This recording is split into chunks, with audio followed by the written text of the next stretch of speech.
this Abraham Mexican, the anti-racism? What about all these other... Okay, that was the Benjamin voice, right? You got me. Damn.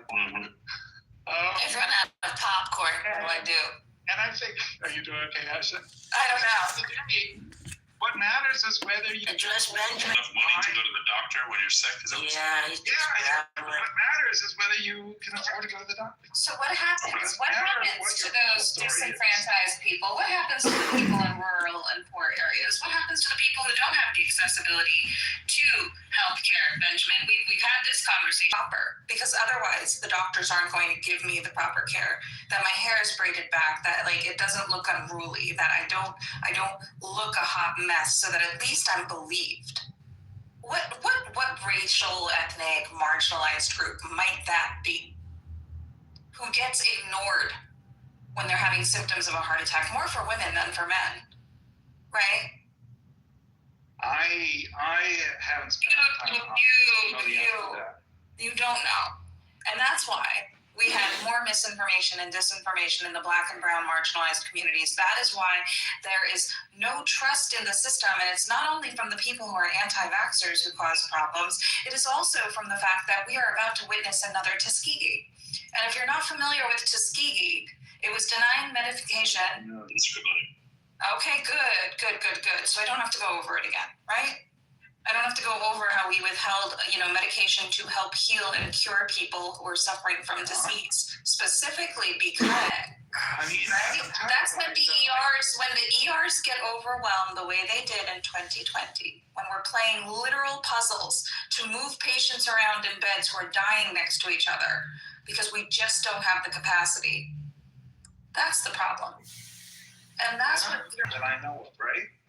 A, my Black friends. B, my all-white family. How did those two make up? Oh, they're still here. Yeah, it's a good question about. I can't with the call. I can't with that tone. I nailed it with two. There was the sigh, that heavy sigh. My mental image off there. It's really good. My mental image of Benjamin is just more Herculean. It's just I'm imagining this Shakespearean trained actor with slick back hair and a smoking jacket, getting ready for his. I love it. It really is. It's like a master class. But when I heard you do the class thing that matters, I mean, it's just such like white people stuff 101. I mean, it really is. It's like, but it's just class. It's not race. But yet, you're aware that it's race. I think the deeper part that people miss with that stuff is that class can inform you about like how hard, like life is, and race is going to tell you like how the hard really shows up, like in the real world. Like they're not the same kind of force. Race is the thing that's changing your odds before class even is like on the register, bro. It's like class got no class. All they got is race at this moment. And race is more about like what you were allowed to have before you get the cheat. Like pick what you have. You know what I'm saying? Like two families can earn the same income and live in similar neighborhoods and have similar education, and still they're going to face all the different mortgage rates with the redlining stuff, the home appraisals, the school discipline. I mean, every year, like their lecture in education, it's the Brown lecture, and it's the same topic almost every year. It's at the Reagan Center. Last couple of years, it's been virtual, and every year you get like a keynote educator come in and say the same kind of story to a bunch of people that probably need to hear it. A lot of educators there too, so that they know the story, but it's the same thing. The school discipline rates aren't the same. The police encounters they talking about the Michelle Alexander book, which documents really well if you want to read the deep treatise on it, medical treatment, job callbacks, all that crap. Those differences, they're not just class. You can't just say they're class. They come from how people and all these institutions respond to race, right? And consciously or not. So race isn't just like some made-up story.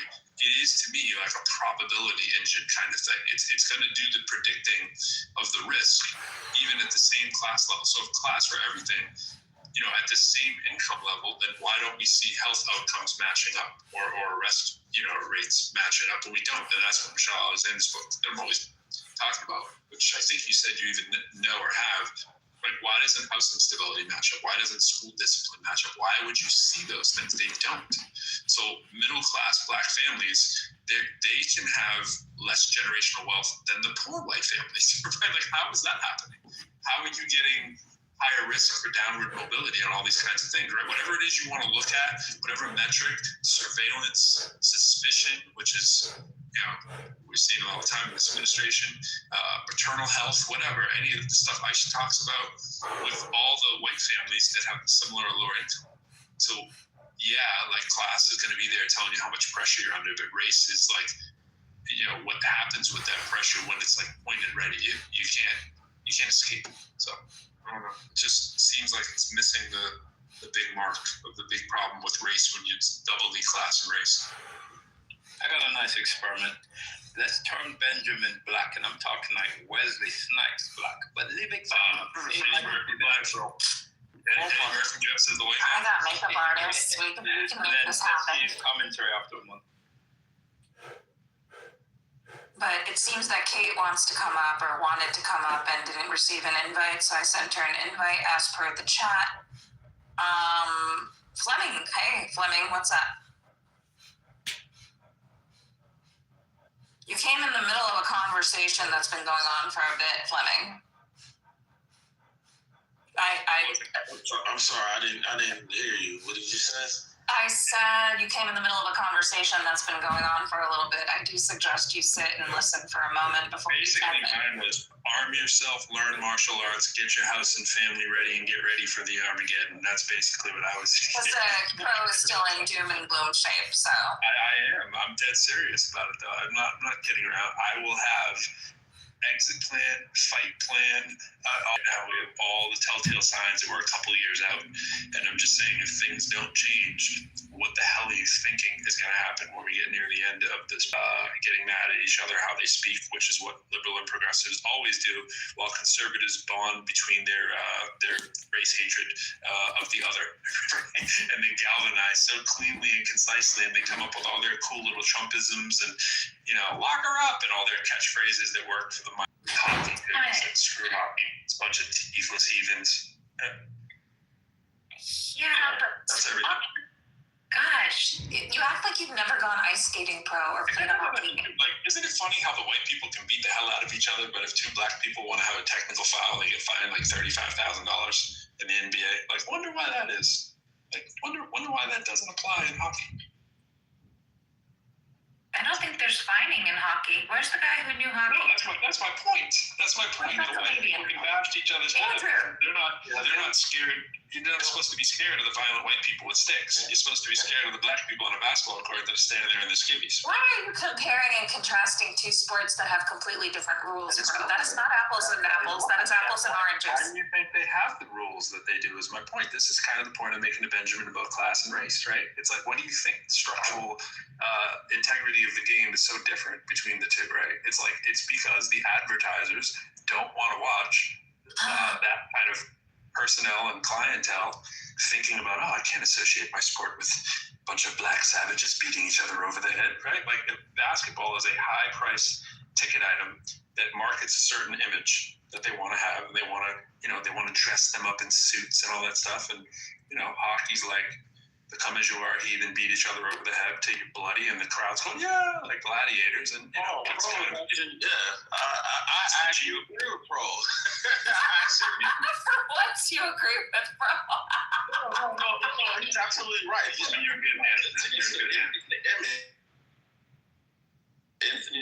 It's what we call the modern day slavery, where when Allen Iverson wore braids in the NBA, they had to tell him, like, you couldn't wear braids. You know what I'm saying? Black players are told to wear something, based on what the owners are saying. So I agree with them. When black players fight on the court, it's like, they're thugs, they're this, they're that. But when hockey players start going to fisticuffs, by lumberjack people. I mean, the first puck was a piece of. Is that really as far back as it goes, though? Oh, In yeah. Canada? Is that really as far? I would trust the Canadian who's like, national sport. We're talking people that grew up on the prairie, on these ponds that are frozen in the winter, and are rough, very physical people. There was nobody there before them, right? Oh, this is I'm not talking about that. Dennis. Our official sport is lacrosse, which is an indigenous game. So that's our official summer sport. Our official winter sport is hockey. But so there are fines at the NHL. But then again, that's a league, and it'll divvy it out as they see fit. Blah blah blah blah blah. And as far as people beating on one another, you go back to the '60s and the '50s and watch hockey. Yeah, that's. If you're smart and wear a mouth guard. I may have to disagree with you on the teeth part, but that's okay. We can agree to disagree.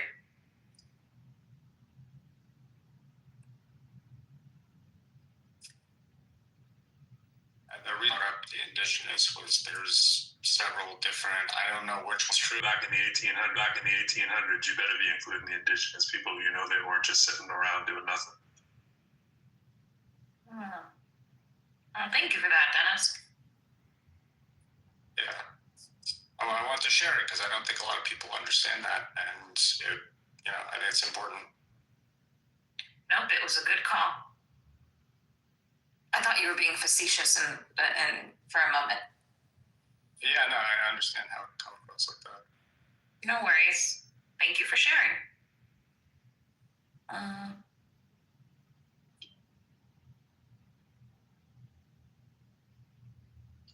Before I go, I have an anecdote, not to maybe take us 3 steps back, but the Do it, Michael. Do it. conversation that I think happened right as I was coming in the room in pro, where you were kind of under the gun with what seemed to be some tacit accusations around some tone checking, tone policing, things like that.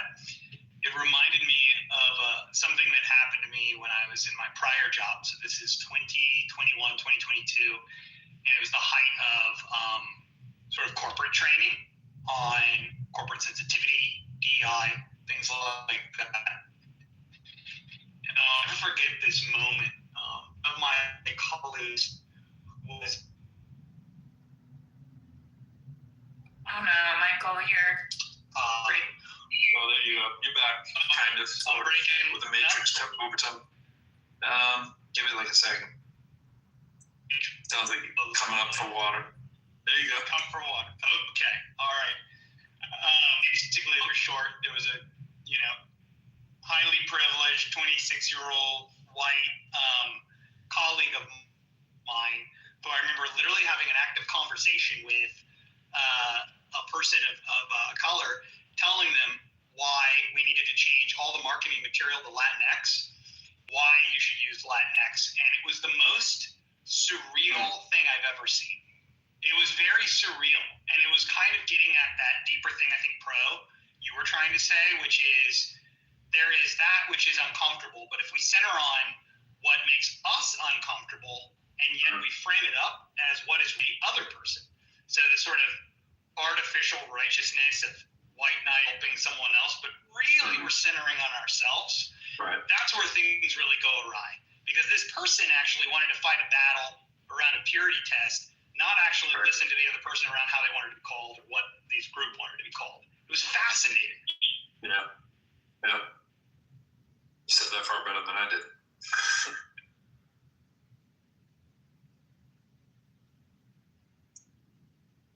Yeah. And those outcomes you were talking. Anyway, I never forgot it. I thought it was a really important lesson for me. Like, I just try to center on that other person and, not that I'm trying to accommodate every possible thing at all times. That's impossible, but it helps me kind of avoid this issue of projection as much as possible. Right.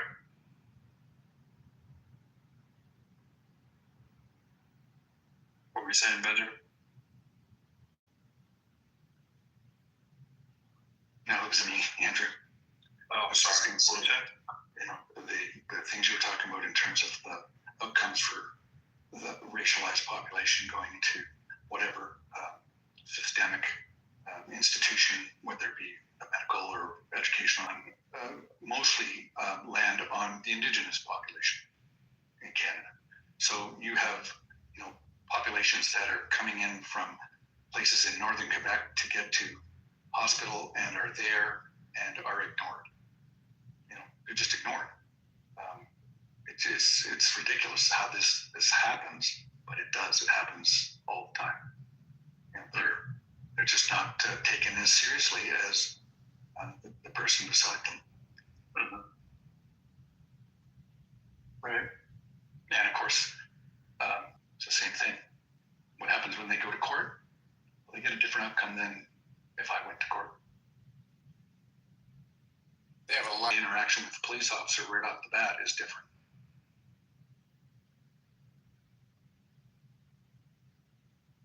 Do you want to know what the data shows for women in court? Canada or US? US. Believe it or not, pretty privilege does not exist, especially when it comes to sexual assault cases. There are studies that have been done that the prettier a woman is perceived to be, the less likely she's going to be able to convince. I want to curse of how messed up that is. That doesn't make any sense. That's like really counterintuitive. Well, you can imagine why. I mean, you can imagine that she brought it on herself. She looks so hot. I can see why another guy would want her so bad. That kind of gross stuff.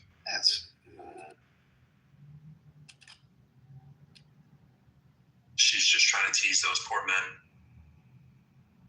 Yeah, well, okay. We're not using that language. That is effed. How about that? Is that okay? Is that too far? Is effed too far? Sounds good to me. All right, cool.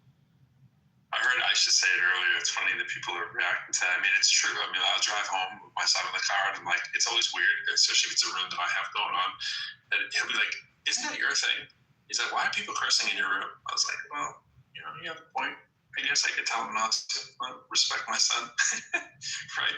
I don't think it's too much to ask if you're running your own room at a certain time. You're just like, "Hey, man, just try to hold it down for an hour." But I didn't ask anybody that particularly. But I may or may not have just. no, I heard you. I mean, I violate my own rule on that. So, but it is weird, right? It is weird that the easy ability that nobody of a certain age is listening when we're talking and we don't know who's in it. It's also weird that we do that. We go to a school all day long. It's like kids in school.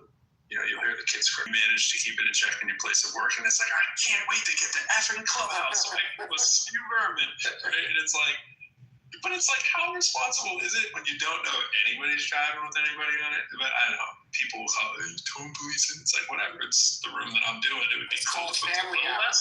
When you go in the house, right? But people don't care. They don't even know the tone. They'll just come in the room and start. It's like, bro, take a second just to see what's going on. Just check it out. I'm not saying people can't say what they want to say, but just consider it. Consider who the audience might be. And some people love to be inconsiderate of the audience. That's a different problem. So I have heard that lightly cursing in terms of PR stuff actually makes a person or a personality, a persona, whatever, actually more likable, unless it's really hard cursing. Actually, you should check out probably your horror, the rate of people in women's prison who are there for murder of their boyfriends or their husbands. I mean, they're accountable too, right? But I'm a full equal opportunity accountability person. I mean, you see the same thing. Yeah, see the dots now? No, absolutely, 100%. And it's abhorrent. Absolutely, it's so abhorrent. And the partner is also most likely to leave her if she contracts a chronic illness, right?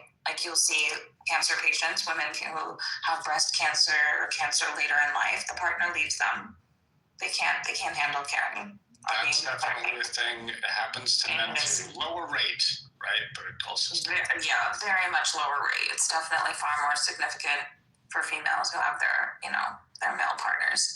I had something else I really wanted to mention. Oh yeah, no. For me, it's also and I also acknowledge the opposite as well. When you have a teacher, first off foremost, your teachers, especially in elementary, middle, and high school, are meant to be teaching your children, not hitting on them, right? So we do demonize men more than women who do this, and I feel like we should be demonizing the women who do this to the young boys as well. I think it's equally important. You send your children to school, you don't want them to be hit on, right? Like you don't expect them to be like having a single standard rather than double standards. I'm with that.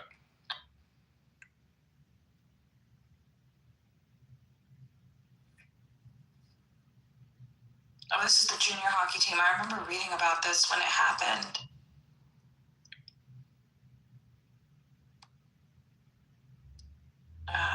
Lawyer was the one had tuned in virtually. When a person summons the courage to disclose their story, the worst possible outcome is to feel disbelieved.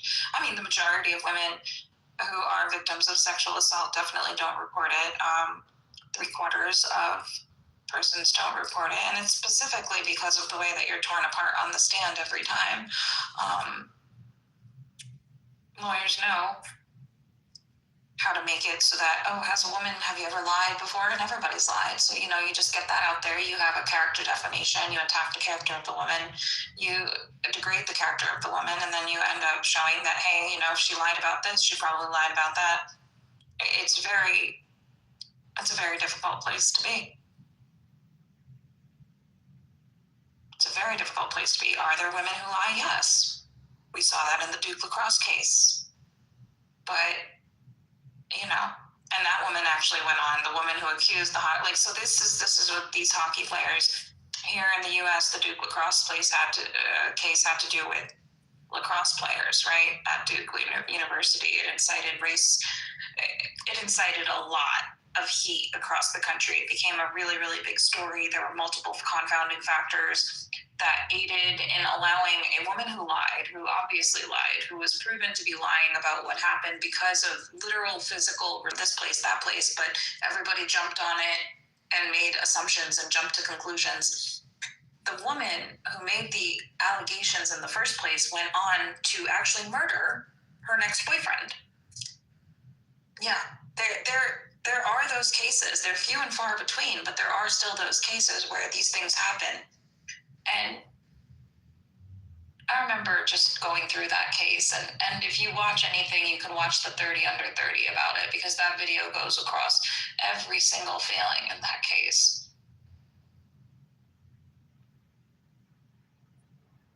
I read the article. I mean, we have these instances happen often in sport as well. That's why Safe Sport was brought up, and Safe Sport was founded after Larry Nassar and the gymnastics team, the national gymnastics team. And it shouldn't have to take a national gymnastics team to bring attention to the abuse in sport. It's actually, we have 2026 revisions to the Safe Sport Code. So anybody who is in sport and works in sport has to be Safe Sport compliant.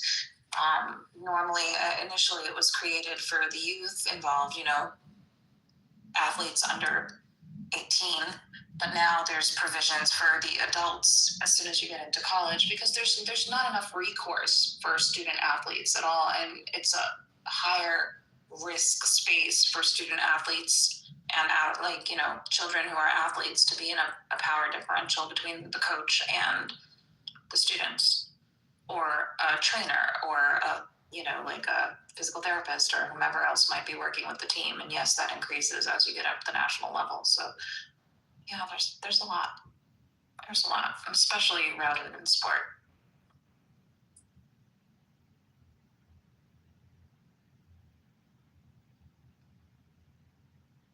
Miss Nancy, are you only an adult at 21 years over in the Netherlands, or is it like 18 and up? So here in the US, adults are defined as 18 and up. I just saw your thing in the chat. Not sure if you're still there. Mm-hmm. Are you sleeping? What? No, she's sleeping. No, I wake up and then I go, no, I'm just sitting here and reading and not reading.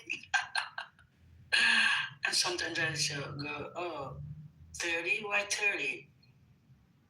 Caitlin said something about 30. 30 years and not younger, but I said 21, you're an adult. No, I was speaking to Taro. My comment earlier was that when the conversation was around sexual assault, that there are men who would all, like when it comes to women and accountability, there are men who would also need to acknowledge that many of their virginity stories, or just generally like their sexual experiences as teenagers with older women, were wrong. And actually, okay. Thank you for explaining that. yeah, I mean it's still assault. It's still not right. So Minors still cannot give consent. precisely. Crazy concept.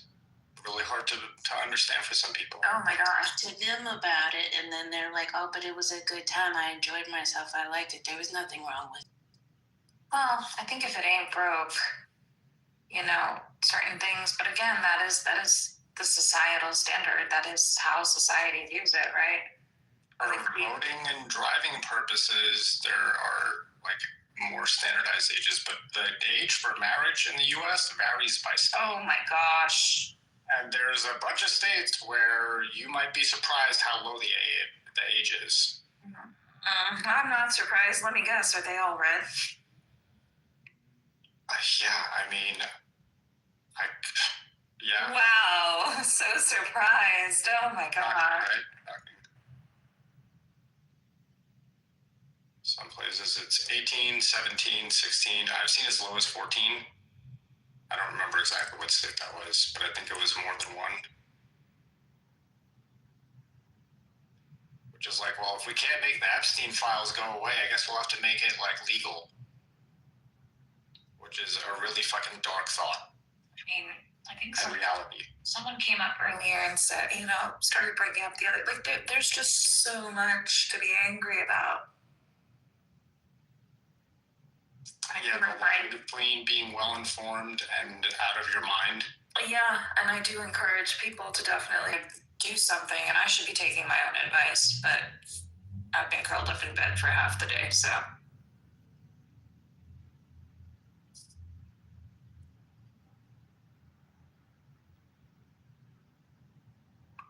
Do you want to talk about the biochemistry of physical exertion? Of physical exertion. Wake her up. Maybe if I didn't feel so awful.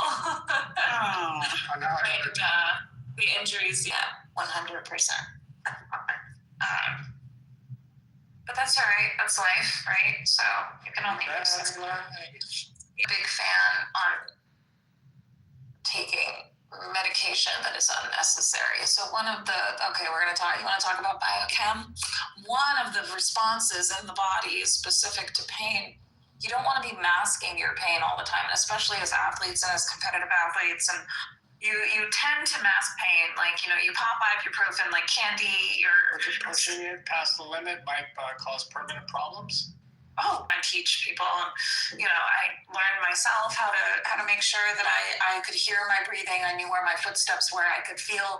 You have an innate sense of feeling someone behind you, especially if you're racing. So there's a lot of parts, like moving parts, that affect these things. And so when you mask the pain, right, the pain in your body is telling you something. Now, unless your pain nociceptors are overactive, right, like they're just constantly activated, you have some kind of autoimmune disease, or you have fibromyalgia, or you have like a pain issue or a pain sensitivity issue, the pain in your body is telling you that something's wrong. You don't want to not have the ability to feel pain, although there are people who are born that way.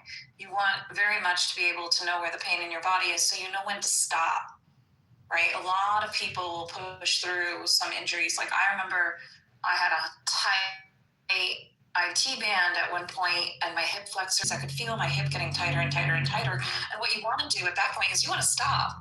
Like, I should have just walked my ass home at that point.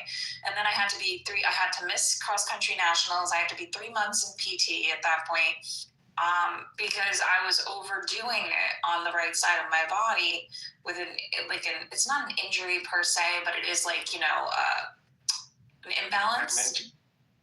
It's an imbalance, and at that point the only thing you can do is do strength training and make sure that you're doing all of your core work, and I got a lot of massage and PT, and that's when I got my first PT sponsor, et cetera, and so forth. But the reality of the situation is that it's there to tell you something, and once you start to learn your own body, and you're the only person who's going to know your own body well enough to advocate for yourself, especially with physicians who hopefully are listening to you, because I have definitely encountered the ones who don't listen, who don't understand that there's something wrong. They want to focus on dumb things like, but you're so underweight, who cares? I'm healthy. Like let's move on to the actual injury, right? Because, people, and if I'm overweight for myself, then I'm like, hey, listen, I'm gaining weight that I don't normally gain. I will never gain this weight. Like, there's a problem here. Something is wrong. And then they'll dismiss it. You look fine. You're not, blah, blah, blah. Like, you know your body. Whichever end of the spectrum you are, your body. You gotta learn your body. But you said you fine. don't listen It's to probably the yourself, worst thing. That's what you said. So Yeah, so you know your body. You have to learn it, and that's probably the best advice I can give medically for anyone is that you know your body, learn your body, learn the differences about it, learn what happens. If I know one of my injuries from college was it's a peroneal tendon injury. I know when it acts up and it starts to tighten up that I take the next day on cross training. I can race the next day if I tape it up, but I'd rather not. And if I tape it for 2 days, I can bodies. Whether or not you're an athlete, everybody has to learn this part about their bodies. Do you get really tired after a big night out? Are you in heels the whole time? Are you causing yourself that pain? Is it getting worse as you age? Absolutely. These things definitely get worse as you age. and you have to ask, do you rest enough? Do you take care of your body enough? Do you eat good? Miss Nancy, do you not hear me eating every day, all day? I eat too much. Burn your food. I eat too much. Trust me on that one. I've always eaten too much. No, I am not resting. I am not recovering properly at this point. But the pain I'm feeling today is different from the pain that I normally feel, which means that I ran a note out to my practitioners in my chart, and I said, hey, something's off, something's not right. I need to evaluate. So I'll get it evaluated because the inflammation shouldn't stay this long. Right? The pain shouldn't be in my body this long. So little things. So it's just kind of injury? Huh? Depending on is it an injury or? Oh, it's definitely injury related. All of it's injury related. So that's gonna vary based on the injury, right? Severity. Yep. Location. Yep. You got it. And I work in injury, so it's you're kind of learning. And clinically, you're learning in school and all this stuff. So it's nice to have this broad-based ability, but it's a rough. But the listening part is rough, right? I think everybody. I think also what's rough is once you get the education for it, then all of a sudden all the things it could possibly be. And then every once in a while you're like, oh boy, WebMD when it first came out and everybody started Googling their symptoms, and then you show up to the physician's office and they're like, hey, listen, this is what it is. No, but the WebMD said. Yeah. Which one do you have access to right now? What do you mean? Like the digital medical references. Oh. Update or. I have, here in the U.S., and, this is just because I know that we have all sorts of people here, the electronic medical record that's used in the majority of places that I've been is called MyChart. Oh, MyChart, sure. Yeah, and so you can corroborate across multiple medical facilities and practitioners, right? So, which is good. Let me rephrase the question then.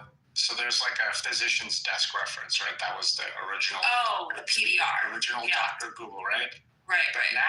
But now there's also up to date. There's another one, something about citations. I can look at my notes if it's important. But like we were discussing this in a Monday room, medical technology, which is the medical AIs, quote unquote.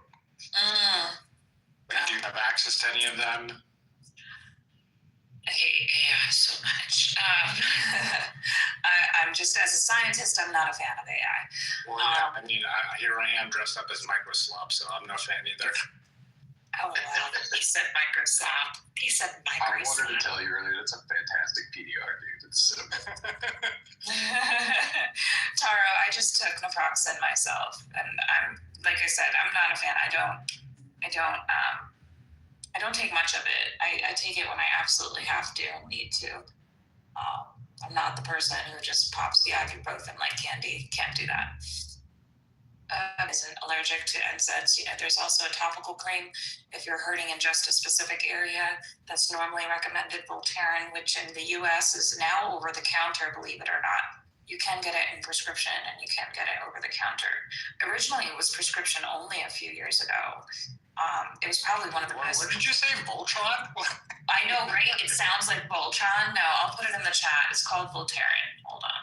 Voltaren, yeah. I mean, I've put it in the chat, so there it is. definitely had my time dancing with naproxen, but eventually it became ineffective for the pain and it was causing me GI issues. You know what I found? There was actually lower reactivity and higher effectiveness and greater longevity.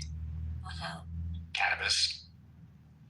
Oh yeah, no. I mean, THC and the activation of the inactivation of nociceptors, absolutely, that goes hand in hand. This is known. Cannabis is known to be a proven pain reliever, and for some people, it's better than opioids, which of course, we should be encouraging when it comes to pain relief. AI in healthcare for cancer screening. So we actually went off on this. I see Kate asked that. I had a nice big argument with someone about this because the reality is, and I'll put my PTR back up, because of AI in screenings, you don't want to have to pay. It's a money grab. Okay, so what it is it causes more false positives because of artifacts in the imaging. So hold on, let me see if I can. I got to set that up with my profile picture. So there it goes again, right?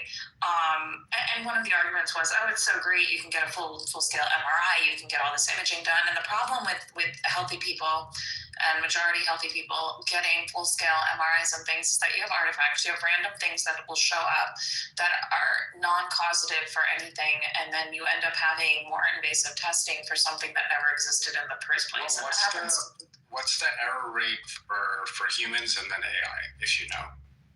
I don't have any numbers. I don't have that data off the top of my head. I started to look at it, and then I think the conversation shifted. Yeah, we were talking about mammograms, remember? We were talking about mammograms. And I asked you, is there not another way? Oh, yeah, remember that? IO said the MRI machine. So that's completely different.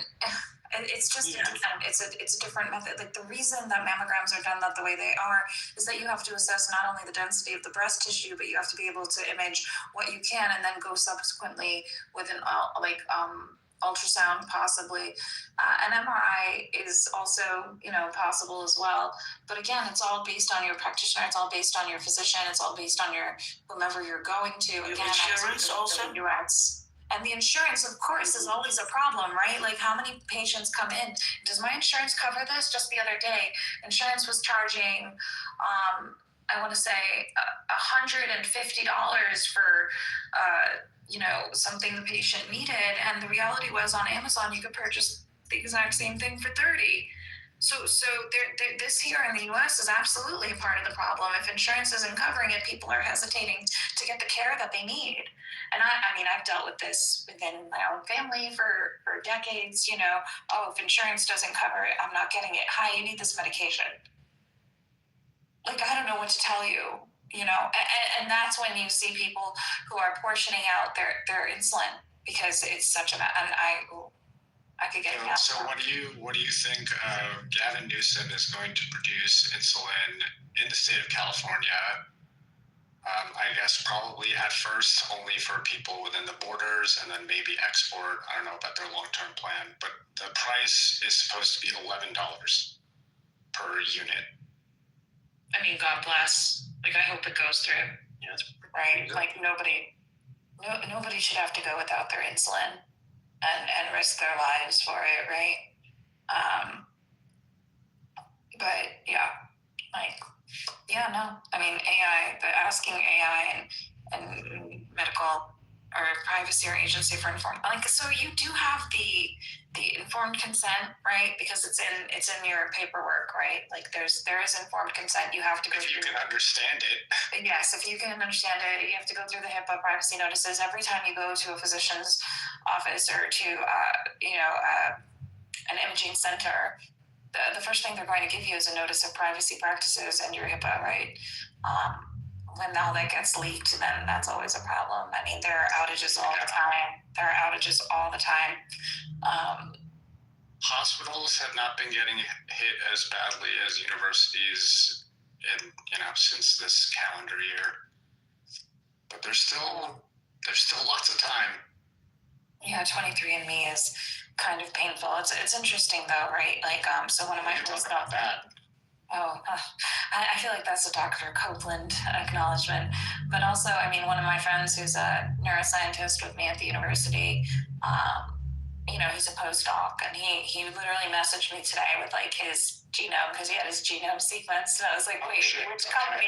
I was like, which company did you use? He's like, this is where I made a video of where my blue eyes are exactly located on my genome, and it's such a fun video, and I'm like, I love this. Like, it was so fun, but also it's such nerdy, huh? You got a link to that somewhere? No, he didn't make it public or anything. He just was sharing, because and as a scientist, like, that's a super that's the nerd shit. It's the nerd shit. I'm all about it. And I was like, oh my god, I love this so much. And he like highlighted it in blue, and he's like, this is what makes all the ladies go crazy. And I was just like, LOL. Like, no. But the fact is that I was like, oh wait, hold on, which company did you use? And it's an even more comprehensive, more inclusive company that tests for over whether or not that's all necessary. Again, sometimes over information is a problem. But there's a lot of other things. Now, I'm not a geneticist. Still neuroscientist, cell biologist, stem cell biologist. Just a neuroscientist and cell biologist. Yeah, but I'm not a geneticist, right? So that's not, we all know basics. We all could teach like a basics genetics course. Like, all of us who are in biology could most likely teach every single basics course that needs to be taught. And then it's, when you get into the specializations and 400 level, graduate level and above, then it requires your specialization. And this is where Benjamin flips out. But regardless, you end up, I could trust this biotech company, if I could trust the physician that actually founded it and stuff, and I do my research about it, I'll share. I trust my postdoc buddy, but I think, I don't know. I think the government already has access to so much of your information at this point that I don't want to say it's pointless to try to protect yourself. It isn't pointless. I think that there's just a significant amount that's already going on, and that's why like AI always throws me off. We're already at 10:30 in the evening, and I was supposed to get through some more trainings. Every single clinic, every single hospital that you work at, every single place you rotate through, you have to do a completely new onboarding, and it's really frustrating. It's really annoying. And today I spent half the day dealing with multiple people on email chains trying to be like, does she have access to this yet? She needs access to this in order to be able to work. And this, like, and then it's like, it started with like 3 people that were on the email, then suddenly like IT's on the email, and then like 9 more people, and you're just like, dude, just fix the goddamn problem. And it's like, all she needs is login credit. And they're like, you have to go into work and you have to actually go to the hospital site to do it. Like, no, thank you. Like, no, thank you. I can access my it. day. You crazy? I can access this from home. I will punch in and punch out from home at the middle of the night if I have to. But yeah, no, pain sucks. I definitely didn't want to move from anywhere today. I wanted to get a lot more done today. You don't recommend pain? I don't recommend having to live with pain. Negative 10 out of 10. Negative 10 out of 10. So there was this pain scale that I learned about recently where the scale was, I think the max on the scale was like under 200, and it was designed more with a chronic pain type of patient in mind. There was a, under 100? I don't know that yet. No, it was over 100. So like the normal, you walk into the whoever's room, and there's like the 0 to 10 pain scale, right? Like where would you place childbirth on 0 to 10? It says 20 or 30. There you go. 20 or 30 out of 10. But the point is that over 10 at minimum, right? So it illustrates that scale, and they put childbirth at somewhere near 100, and then like the above 100 to, I think the max on it was like 185 or something like that. I don't remember what the top of the scale was, but like fibromyalgia was over 100. It was greater than Sure. I mean, I don't know if it would be.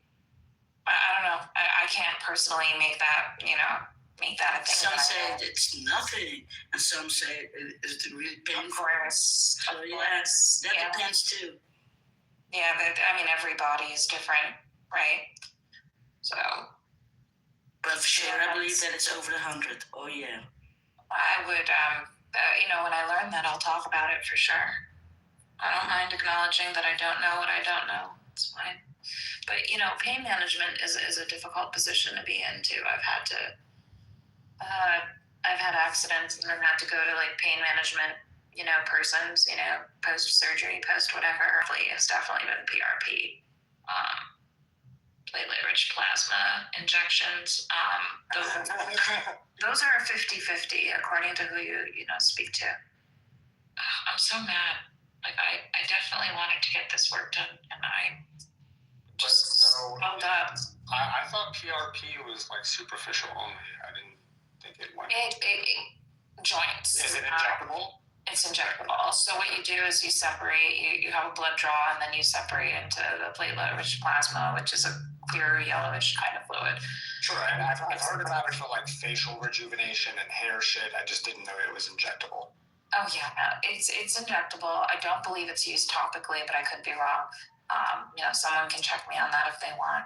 Like the other day, it's funny because depending on the specialty, right? Like, so I've taken a real interest in obesity medicine, lifestyle medicine, and GLP-1s, right? In addition to emergency medicine.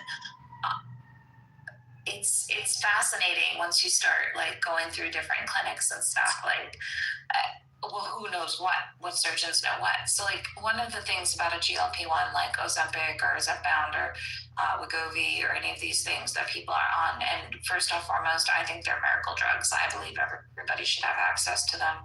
I think that they're absolutely insane in their power to be able to reduce your A1C and your sugar counts, and help treat chronic illness and insulin resistance. And in addition to the weight loss, the weight comes off, and then people. We'll see where the dust settles on all of that, because this is definitely not the first intervention we've seen where there was all sort of positive preliminary data for. No, it's not preliminary anymore. This has been over 4 decades worth of work. But GLP-1s have been around for a long, long time. They just surged in popularity after their secondary trait of weight loss ended up becoming, a little bit more well-known and solidified, right? So when it became more commercialized, to be able to use them for weight loss for, commercial purpose, like, for,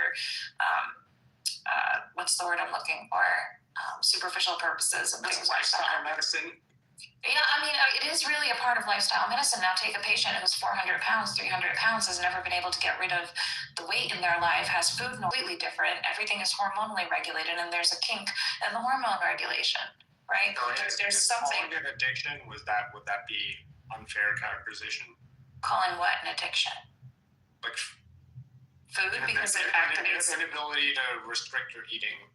It would be unfair. It would be unfair because it's a hormone loop. It's a feedback loop. Okay. Once one hormone goes up, then so it's a hormone regulation feedback loop mechanism. It's an aberration in the mechanism somewhere, right? Like either you aren't getting enough of the hormone, or you're getting too much of the hormone, or you don't have enough receptors of the hormone, or you don't have enough activation of the receptors for the hormones, or you don't have a proper feedback loop to your brain that allows something in the process is broken somewhere. Yeah, something in the process is broken. It's not a matter of taking diet or something, huh? Yeah, no, I mean you can, and there are people who will have this willpower, but in this case, it's also regulated by hormones. Yeah, and Biochemistry. it's the biochemistry of the matter, right? So what you hear from people often, I mean, Oprah just started GLP-1s, right? And she realized that people live this way without thinking about food all the time, because it's a reality for those who don't have that feedback. Eat next week. What am I going to eat when I go out with my friends? I'm hungry now. What's going on? There's something wrong with your satiety levels. There's something wrong with your hunger and appetite, messaging that your brain is receiving, and therefore you need to regulate it. And what GLP-1s do is they help the regulation, and different ones have different mechanisms of action to do it, but they're all basically similar in that they allow this noise, this what's called food noise, to calm down. And suddenly a patient is thinking clearly. They're not worried about their next meal.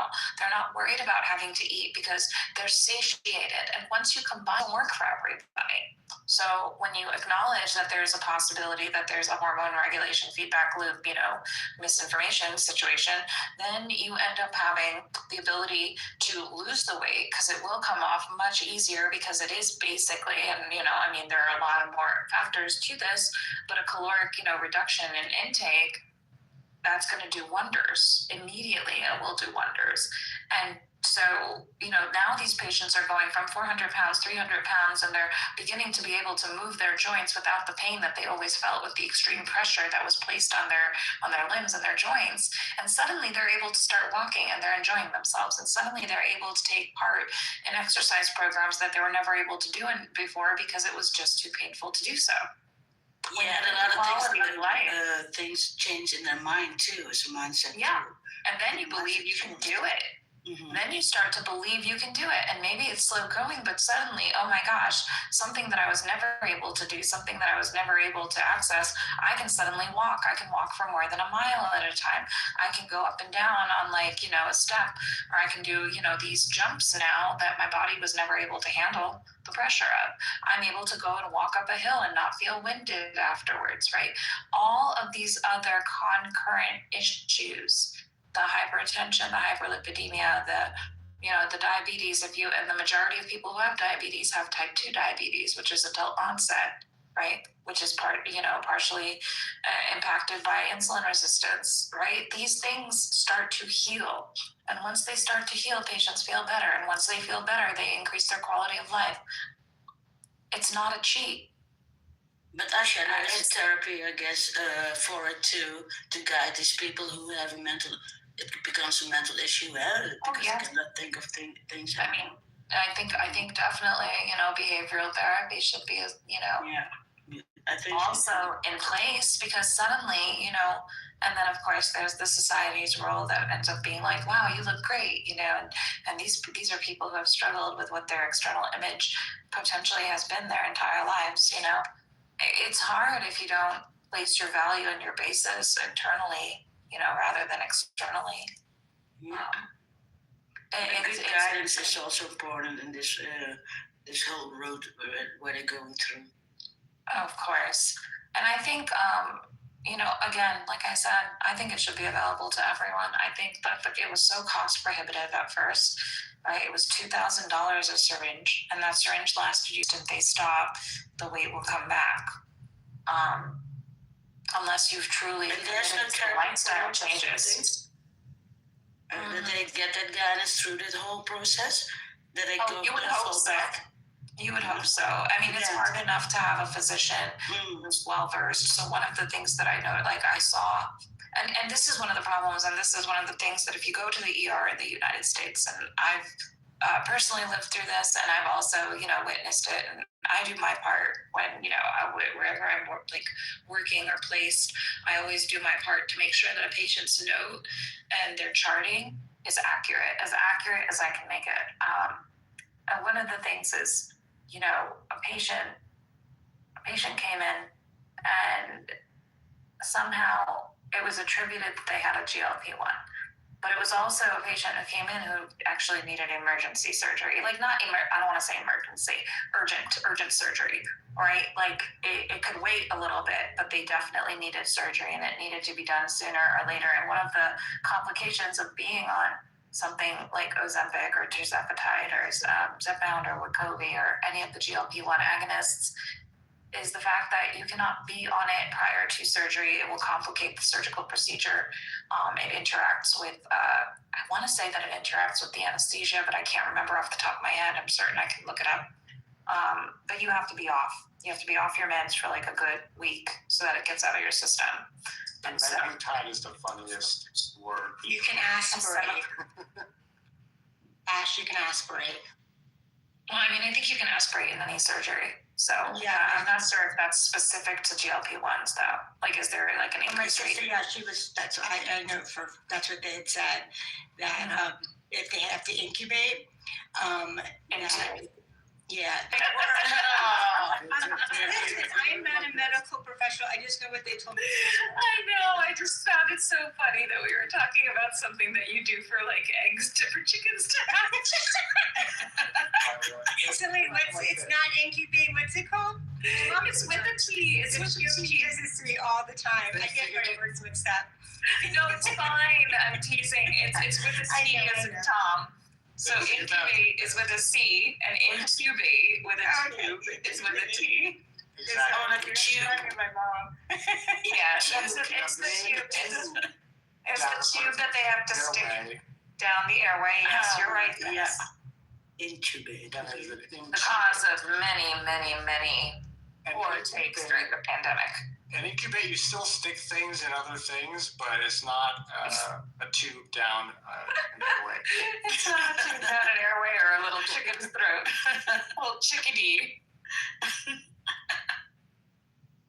So, anyways, I'm a fan. I see what good it does. And the side effects are harder for some people than others, but also it can be eased by changing which GLP-1 you're on, right? So, it also can be eased.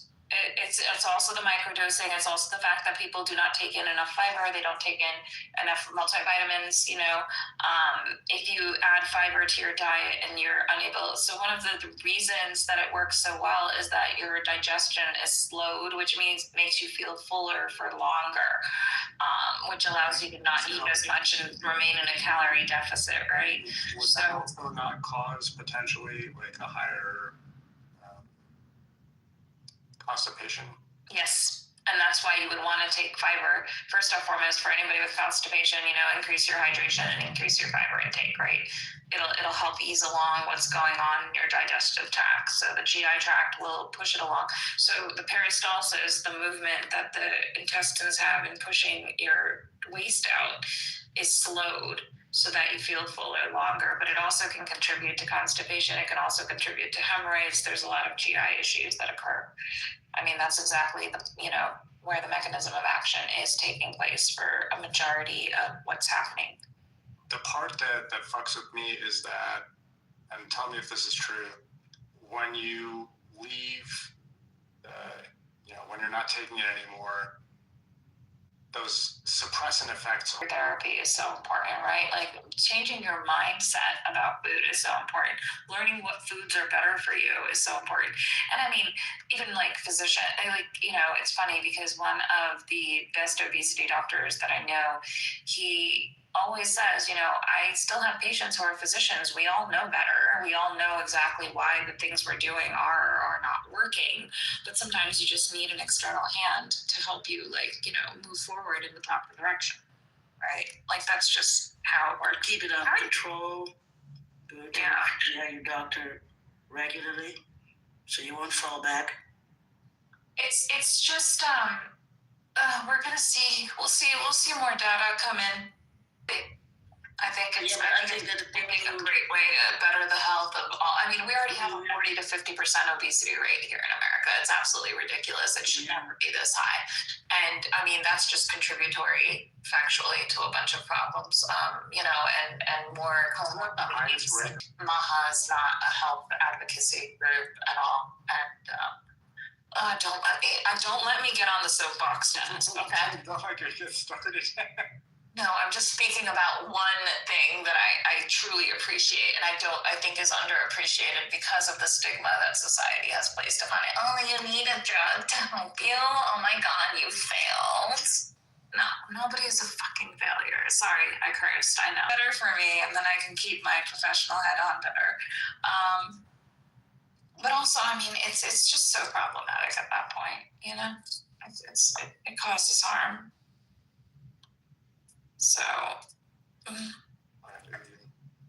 I am changing the last of my curtains to, what is it, when you can't see through them, the blackout ones. So, people can't peep Tom into my house anymore. Turning it so I should cave.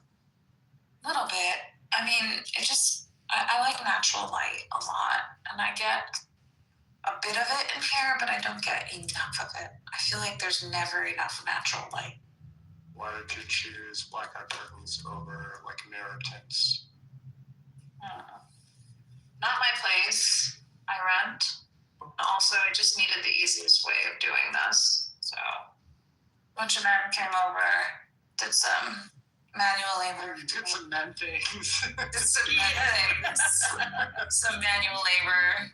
Because I don't feel like breaking a nail, because that's part of my job. These things are insured, and I can't risk them. Do you know that it's really difficult to insure your body? It's insanely expensive. Yeah. It's like, I make good money with my hands, legs, feet, the whole thing, but I do not make that kind of money.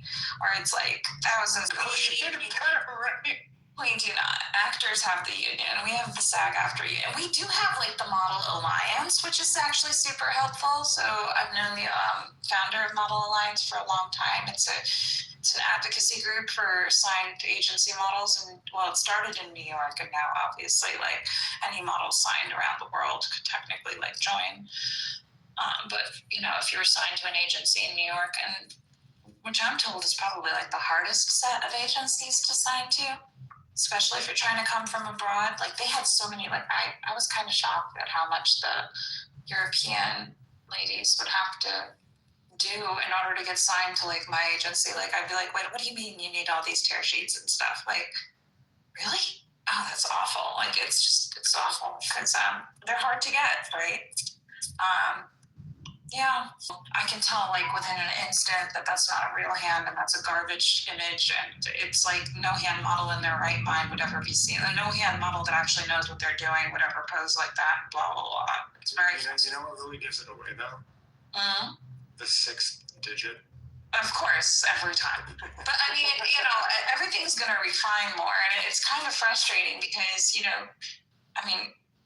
we have higher rates than an editorial in the middle of Vogue, right? It just takes away our money. It just takes away our money. How many hand models are there in the U.S. or globally? It doesn't have to be citable. You can just estimate. I mean, my agency, I would say there are about 20 of us that regularly work. Maybe. That's a hand model agency? Yeah, that's parts agencies, right? So there's a few of them across the country. Okay. Actually, I haven't heard from them. Less than a dozen? Yeah. Yeah, less than a dozen, absolutely. Like, I think there's maybe 3. I think other agencies, so my fashion editorial agency, right, like the one that you do runways through and all that stuff, like they have a hand model, like they have a parts modeling division, right? But it's usually like we are all signed to the top 3 agencies in the country. Like we're all signed to the same agencies, because there are only a few that actually specialize in couture and boutique stuff. So there are different hand models as there are different models, right? Like you have like high fashion editorial hand models, which are the long, skinny, long fingers and, skinny ass, like freaking long legged feet and legs that you see in all those advertisements for high end companies, like couture companies like Bottega Veneta and, Tiffany's and all that stuff. So then, those are the types of hands and legs that they want to have for that, right? Because they're high end editorials. Then you have like the regular quote unquote hand models, the ones that are like holding the items, like maybe an iPhone, right? Or electronics, with working with like a kitchen thing, like you can handle. And it's fascinating because somebody had made a comment about, it's so funny, the GLP-1 agonists, right, like the Ozempics and stuff, they came out in pill form, and the first company to acquire the pill form was Serena Williams's husband's company, healthcare company, RO. And so they used an AI freaking hand model on that, number 1, definitely AI, and it was chubbier, so it was a larger bodied hand specifically. And people are like, ew, why are these like ugly hands being used? And I'm like, I can explain this because I am a hand model and I can tell you what it is. This is like a regular lifestyle hand, number 1. Number 2, definitely AI, but I didn't mention that part. The nail beds are shorter. So for editorial and high fashion, you have really, really, really long nail beds. For anything that's like a regular something that's being marketed to like the majority of a population, then you use a larger bodied hand and shorter nail beds. So you would fit into one or the other. So when it comes to medications, right? Row is indicated for larger bodies. Row is indicated for diabetics who also have swelling in their hands. And if you gain weight in your fingers too, right? Like that's one of the things that a lot of people, after they lose a significant amount of weight, they're like, I didn't know my toes and my fingers looked like that, kind of thing, right? Like you lose weight everywhere. So those are the reasons that you would use a larger bodied hand in that specific advertisement. Like, does that make sense? If you have a medication that's indicated for obese people, you're not going to use a skinny bitch. Yeah, sorry. You're trying to show the before or the after. Well, you're showing the patient that it's mainly marketed to, right? So like there's a lot of like I remember I was posting about a specific, casting that came across my feed, and I'm like, my agents are trying to submit me for this plus size castings that you get cast for in ads that they cannot be used with people who are obese, morbidly obese, class 3 obesity, whatever term you need to use. Like it would harm an obese person versus a person in a smaller body. Like that's just what it is. There was what was the medication I'm trying to remember. I mean, this was a long time ago before I went back into medicine. And I remember posting and they're like, why can't the obese people be considered for this? And I'm like, because it would kill an obese person to take it. Like it's literally contraindicated. If you take this medication and you're like, it's like birth control. Okay. The one thing that larger bodied people were not told was that certain birth controls don't work as well. They're simply just not as effective. And that is directly due to the larger fat percentage. Like doses too low, you mean? And at the dosages that are normally prescribed, right? Because it doesn't dissolve, it doesn't have the same mechanism of action in that specific quantity. And like, that's a problem. Yeah. That's a problem, not only it should be on the practitioner, but then, and then you end up getting yelled at because, you're trying to say something that's like factually correct. And it's very frustrating when I hear something like that because I'm like, oh my gosh, this is terrible because you deserve to know whether or not there's a possibility that this might not work in the same manner. And you get pregnant. And then you get pregnant. And maybe the patient didn't want to be pregnant. Maybe the birth control is being used to modify and moderate, pain from periods. Maybe the birth control is being used for something else, and you're still not getting the same kind of effectiveness. So there's a lot, right? So people were complaining, oh, why aren't they? Like, because it's not meant for those people, right? So contraindicated means that there's an adverse effect. There is a negative effect for that medication to be used for that population. Counter-indicated, like this is a bad. Contra, CONTRA.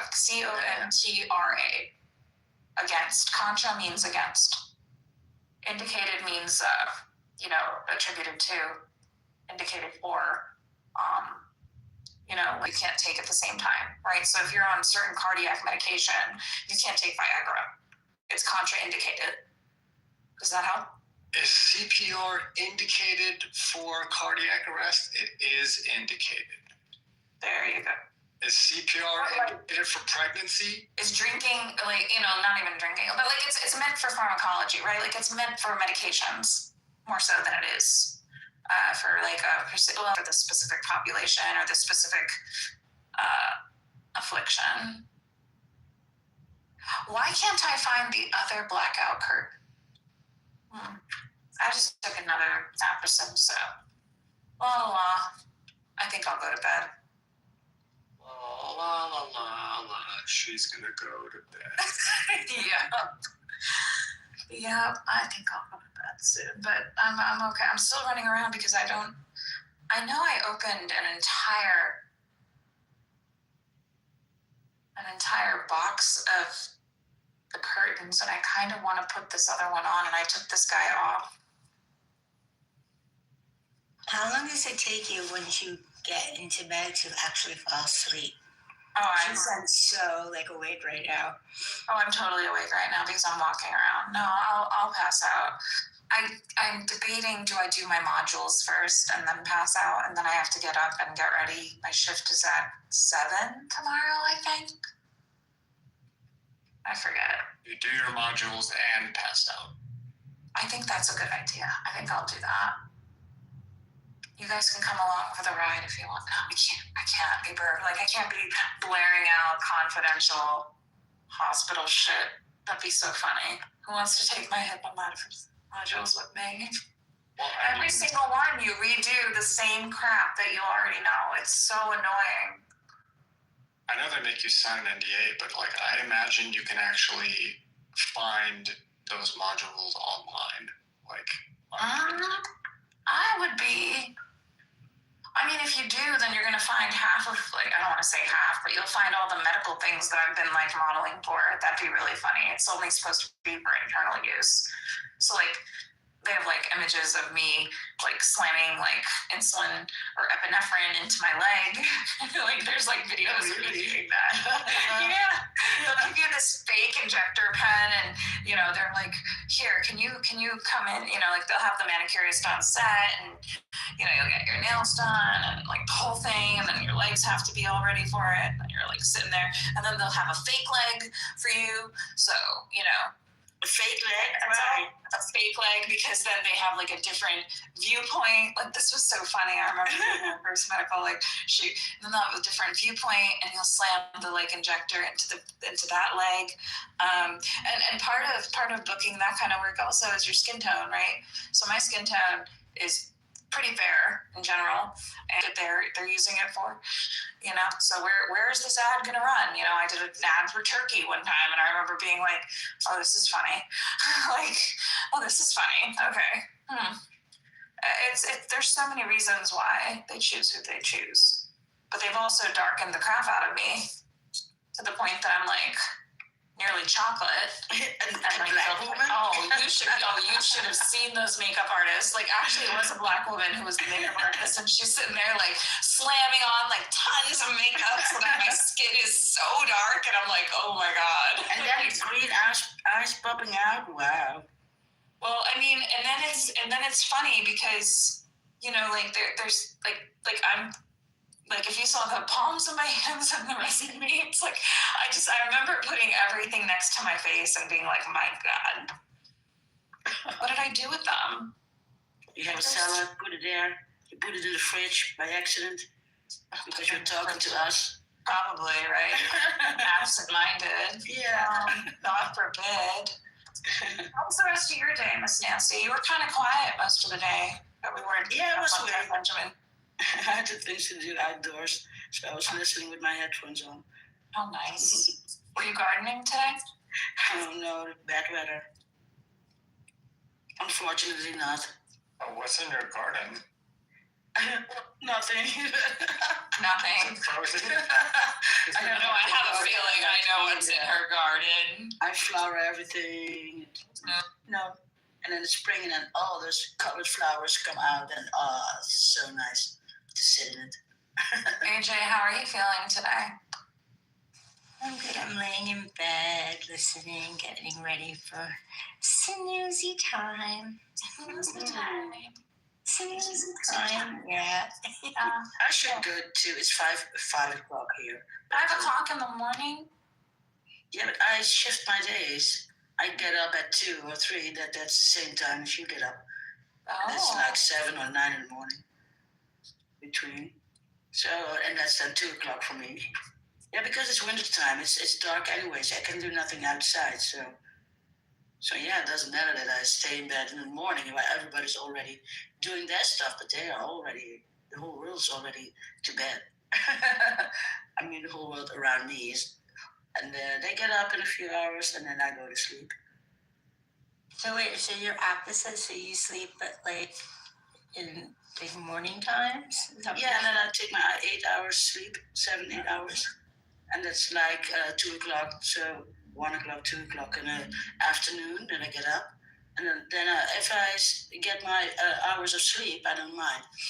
As soon as I get stay up this late and then I don't get that sleep, yeah, then it will my body will reject it, will protest, so to say. Yeah, I have to get my sleep. I don't sleep. It's like the worst day ever for me. Oh yeah. Yeah, I need And how long can you sleep? You have 10 hours. I thought sleep you stayed awake or much. something. I do. I sleep a lot. Every time I tell somebody, they're like, oh, okay. You probably need to rest. Yeah, I love dreaming. It's like an escape for me, and I have really awesome dreams and very detail oriented. And I can actually go back, just like wake up from a dream and go back to the same dream.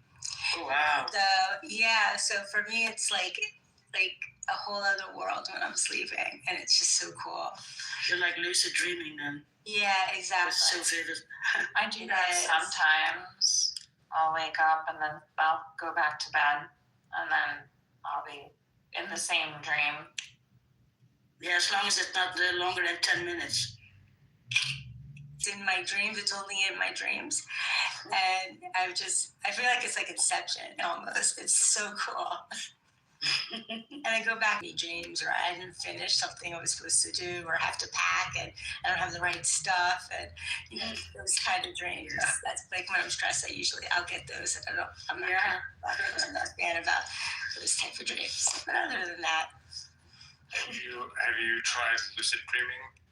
Yeah. I started lucid dreaming about 10 years ago.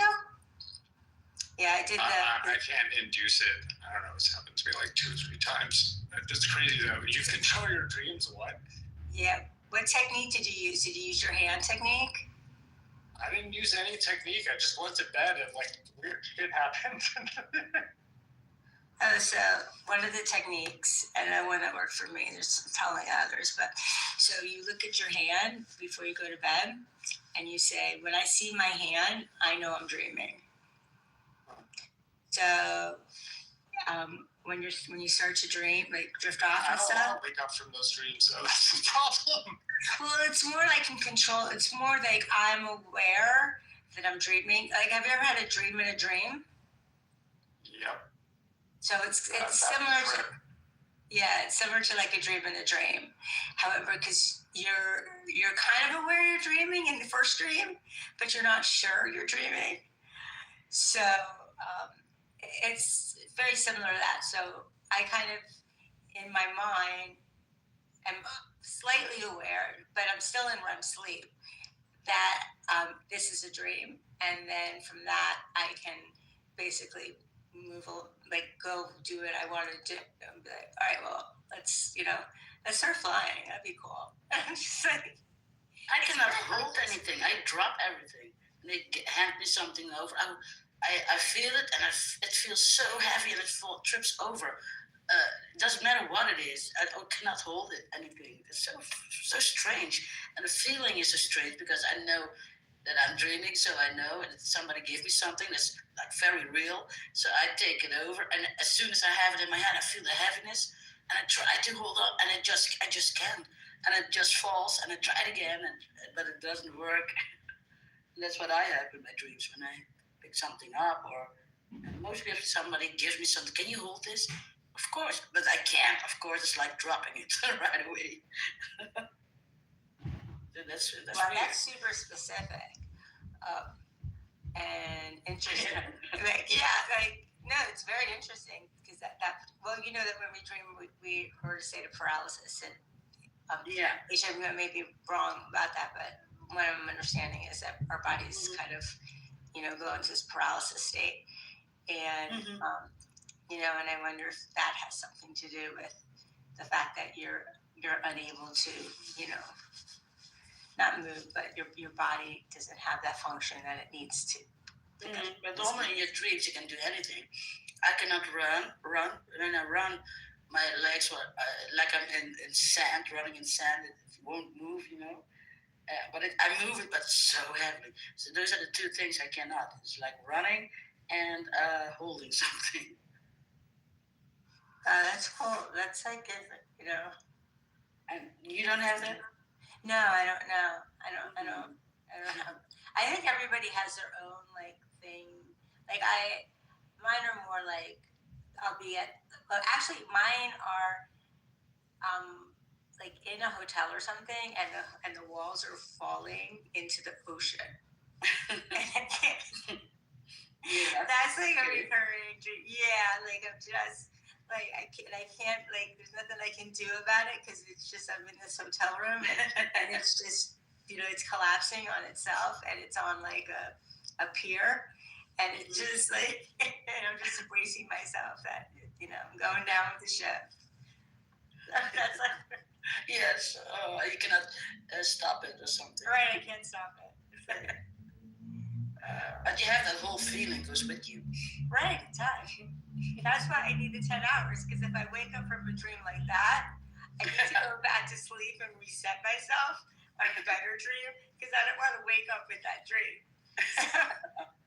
I wake up and I'm glad that I woke up and I go oh, luckily I didn't drop anything.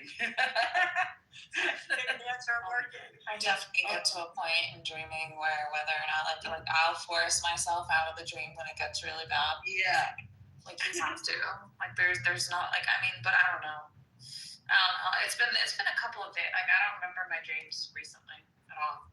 It's when they're really bad, or if someone's done me dirty in my dreams, but I don't remember them. Do they show back up in your dream, or is it? It's no, it's like how they joke all the time in all those little relationship reels, you cheated on me in my dream.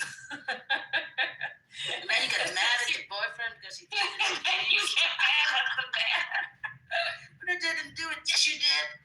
Yes, you did. Don't you know what you did? And then I remember, oh my gosh, I would have these dreams, and I would always be like, dude, you threw this party, and there were all these other girls there, and you refused to acknowledge me, and this was terrible. Last one was all oh well, it was only a dream. You know what happens in dreams aren't real. And I was like, no, you did this. This is so wrong. I would be like, you absolutely did this, and he'd be like, you need to just go back to bed. And I'd be like, no, you need to rectify this situation. Why is this happening? And then eventually I'd get, I'm sorry I did that to you. And You'd wear them down. Oh my God. No, he would throw all these parties and there would be all these women. Every single time, it's always him throwing a party at his place. I'd be like, your apartment was filled. And it's New York, so. You did this. Smack him awake. What is wrong with you? He just opened his eyes in the morning. Good morning, love. Don't sweetie me up today. No. The funniest dream I had actually recently was I had a dream that and this is, I swear this is a dream. So I'm on Clubhouse having a conversation with Benjamin. No, you dreamed about Benjamin? Arguing about Judaism. It was in my dream. That was. What did Benjamin say? Wait, is it because you fell asleep arguing about what Judaism is?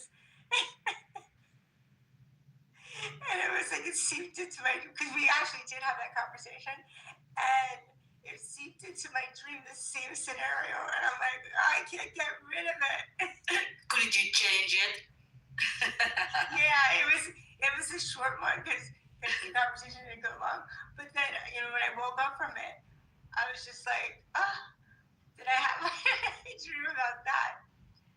So, yeah. And then Benjamin, Yeah, but I was One really time, arguing. with all of this going on in the background, I think I felt like I was at like a Benjamin dinner party. I can't remember what the dream was. You were at a So Benjamin he creeped into your dinner dream party. too? Well, yeah, if you fall asleep and everybody's talking in your ear, it can happen.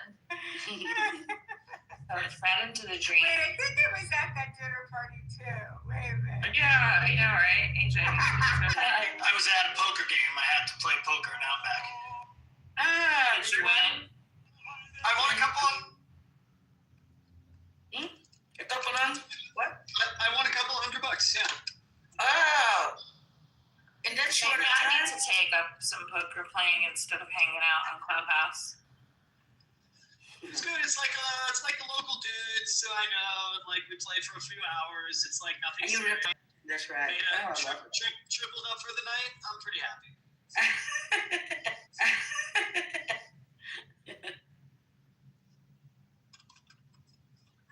What's the conversation right now? What's going on?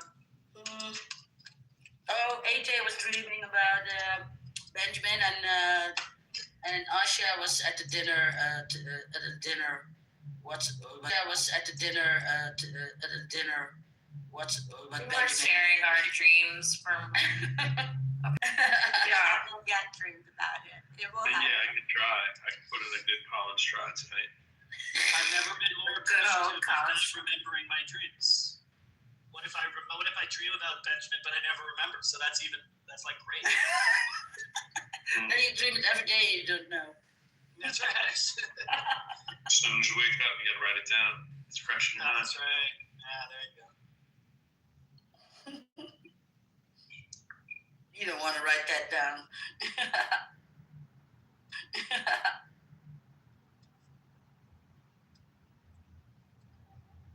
How long are you back, bro? Have you listened for the whole time?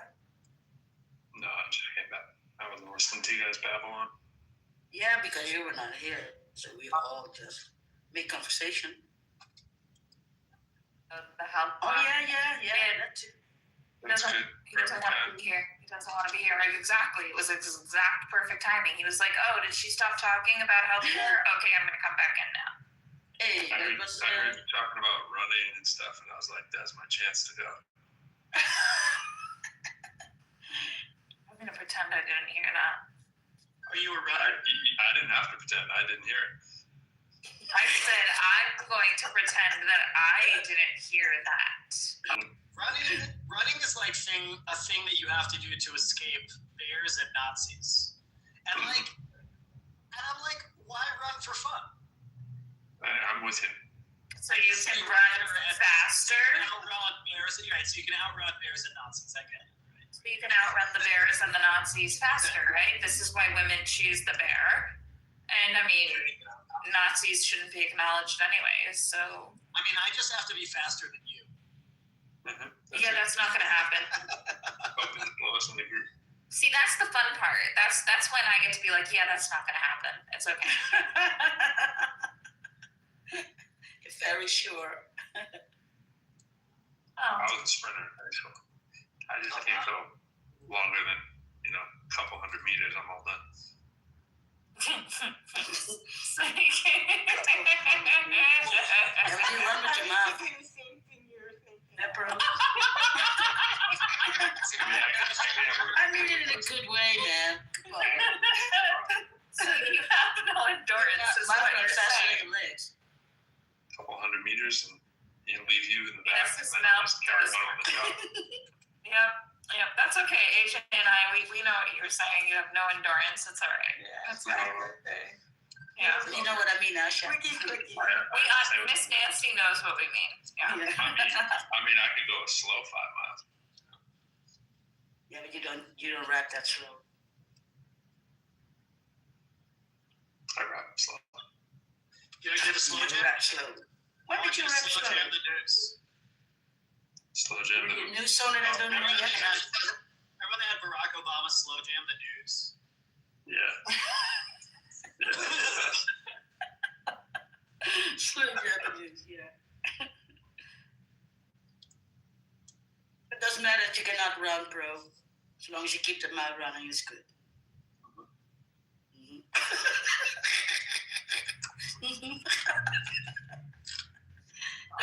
Me.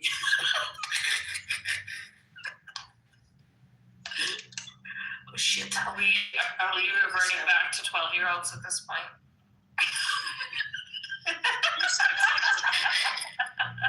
Yeah.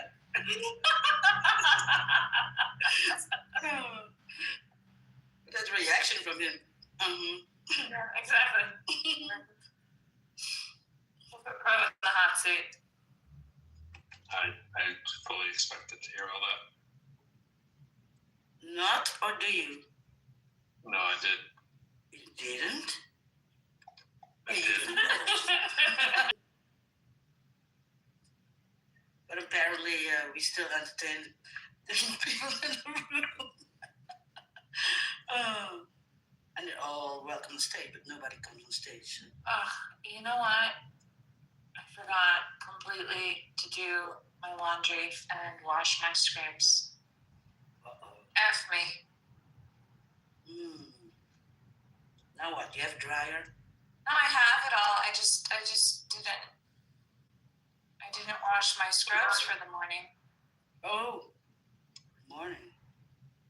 Are there hospitals that like give you scrubs? And I've just only seen this on TV, so No, it's fine. If you work in the OR, like Did you Yeah, say that? it's I fine. only see it on TV. Did you really say that? no, they stick it in this machine and then old scrubs and new scrubs come out. Yeah, that's television. no. It's totally true. It's totally true. Yeah, like just that. kidding. Okay, yeah, that happens. Yeah, that's totally true. Don't sweat it. You're not wrong. That's if you work in the OR.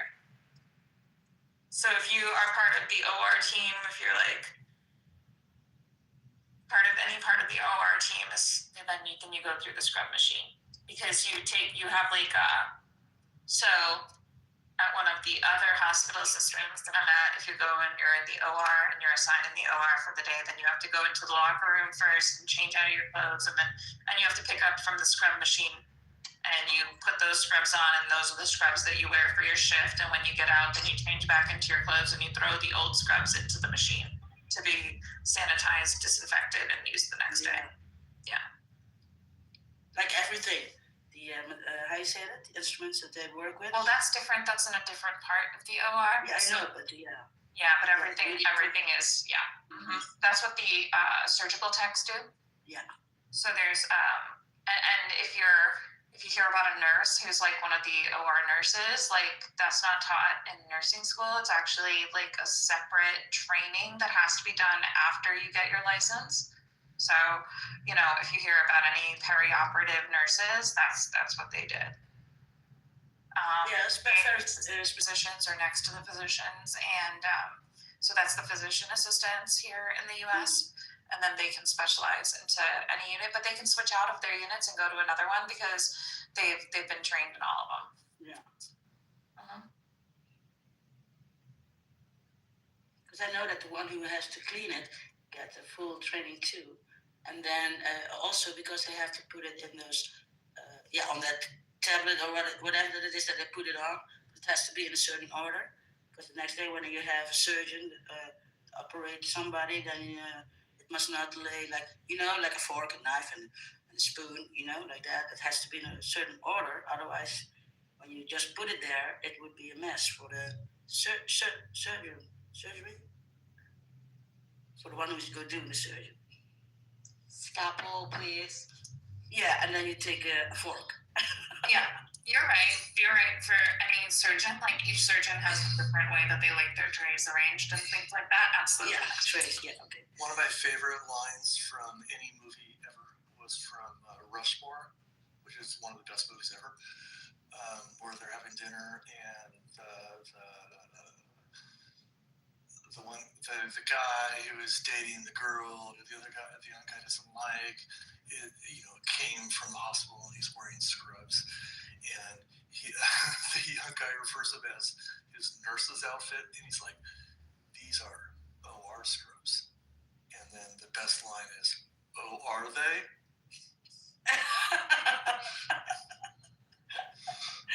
That's just Fucking great movie. What a great movie. It is the best. Like the best. I think it might be the best movie ever. Great. Partly because it has Bill Murray, so like.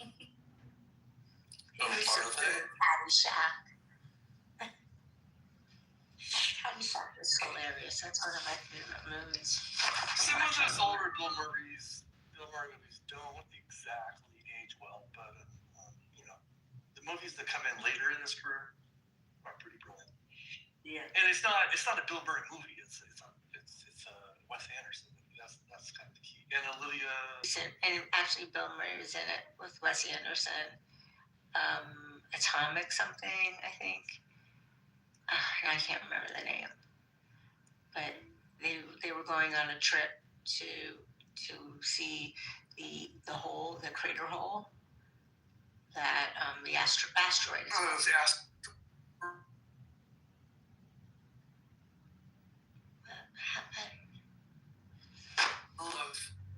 I love Wes Anderson. I can't hear you. We can't hear you. He's getting out of the car, I guess. So are we trying to figure out? The movie I'm just Asteroid. walking down the street, actually. Okay. So what are you talking about? Weird, odd pacing, and I love Bill Murray. And I love Wes Anderson has like these go-to actors. I love all that shit. But whatever. What the hell? I just came back in the room. Why am I talking? That's the thing. But you cannot think and talk.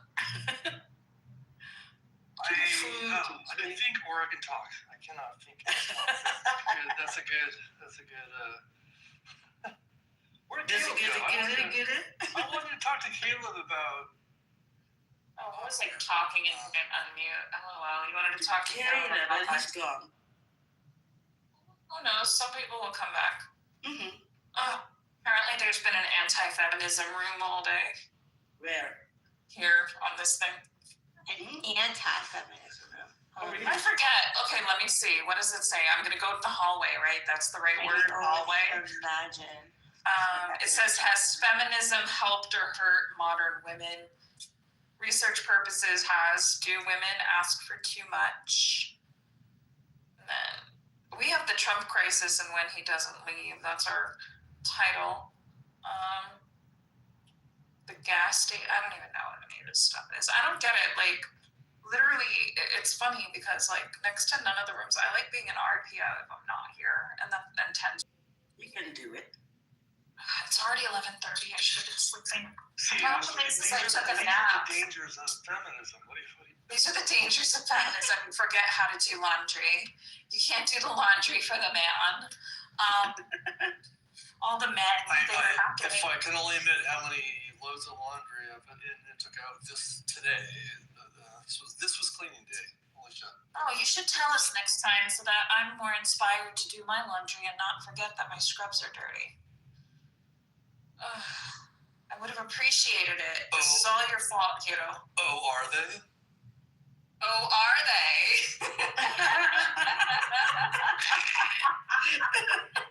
Oh my god, I've been waiting my whole life to say that. Okay, that was good. I'm so happy you gave you that opportunity, you know. That was great. I don't want to dry my jeans. Last time they shrunk.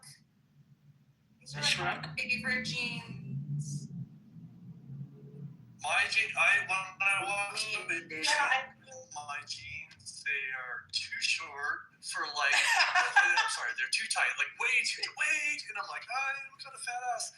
And then for like 10 minutes, and then they're like, they fit great for like an hour, and then they're like way too fucking loose, and they're falling off my like it happens. I'm sure quickly. your wife appreciates it when they fall off your bum like that. Sometimes that's a pretty picture. No, not at all. Okay, I was trying to be positive. It's nice. I would like to think it's true, but It's nice. yeah. And It doesn't have to be I done. can have more than one pair of jeans. That's allowable, right? Like I don't. Yeah. I have 10 or 20, I don't know. Oh my god. Yeah, I don't know. But I'm really like, if it still works, I get another pair, so the other one will work longer. You know? I just change and then I can keep it. This is an aspiration for me. I need to start staggering my jeans.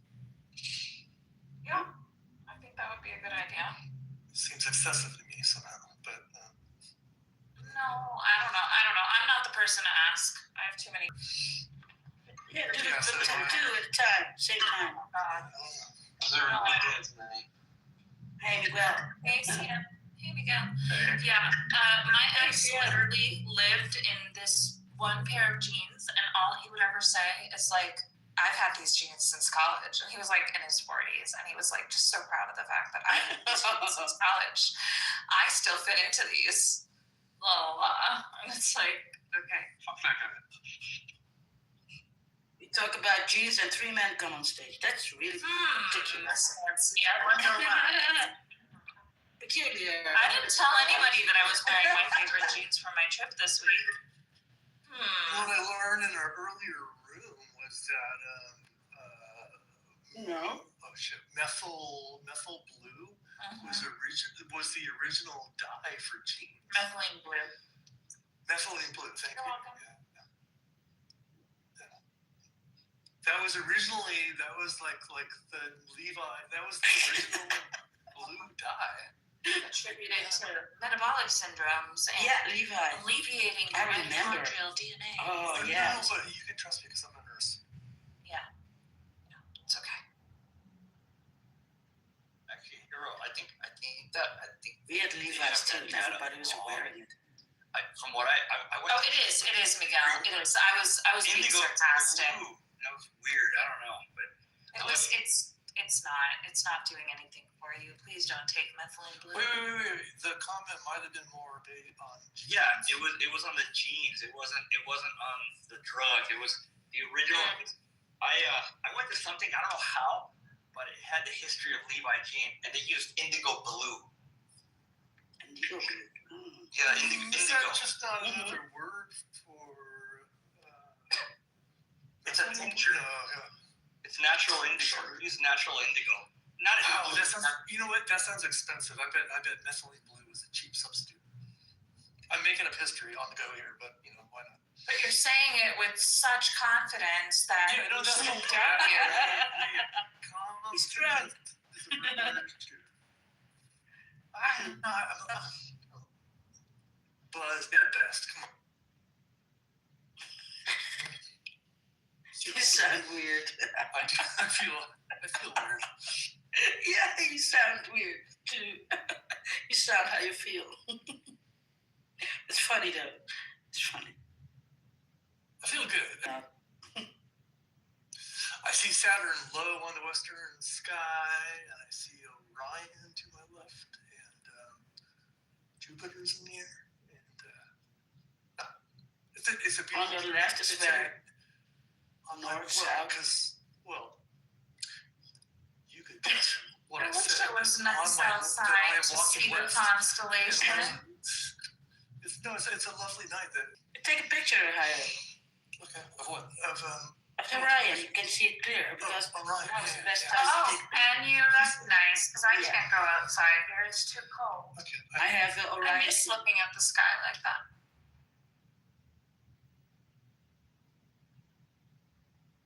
Orion for me should be more west now.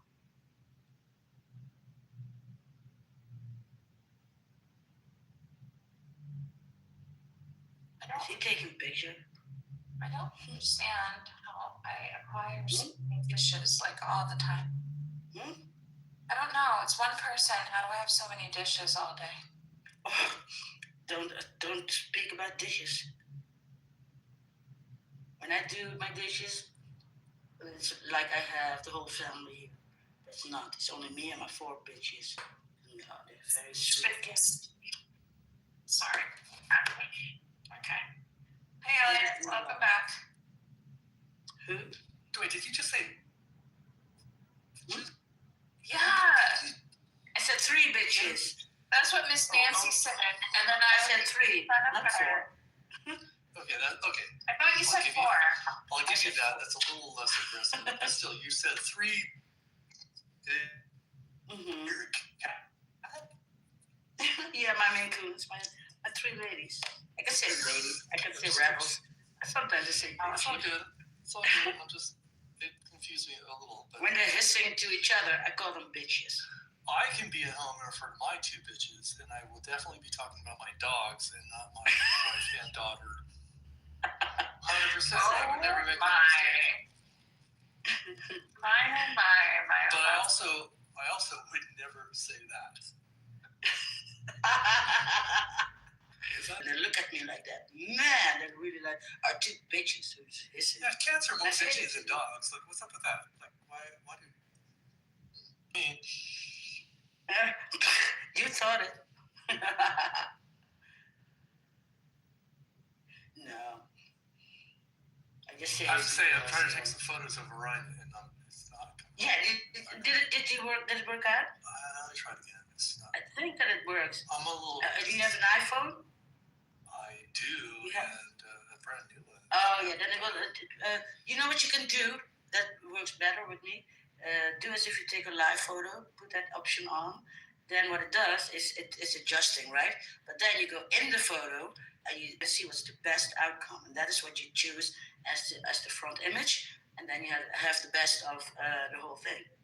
If it doesn't work instantly, like one picture frame, but this is like he's taking a few frames, and then you can choose the best of it, and then you can change, because otherwise you have one image and that's it. And if you use the live version, live option, then you have like several options to choose from. Right, that was. Huh? Who? What?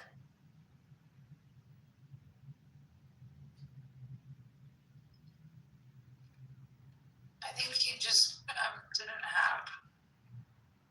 Yeah, if he has an iPhone, the latest iPhone, but it already been on the phone. I mean, what kind of phone you have is from iPhone 12 and up, or sooner.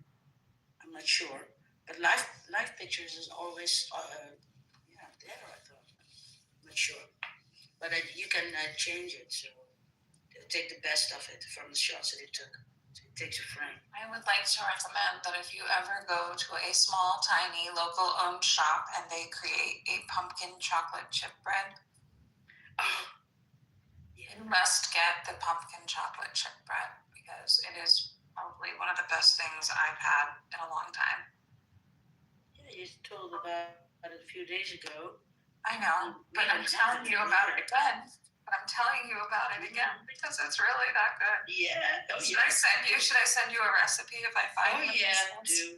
Hey, are you there? Can Hi, I Miguel. Can I ask you a Go question? ahead. Can I ask you a question? Dude, I wasn't looking. Sorry, my brain's kind of. You're okay. How you bring You're that?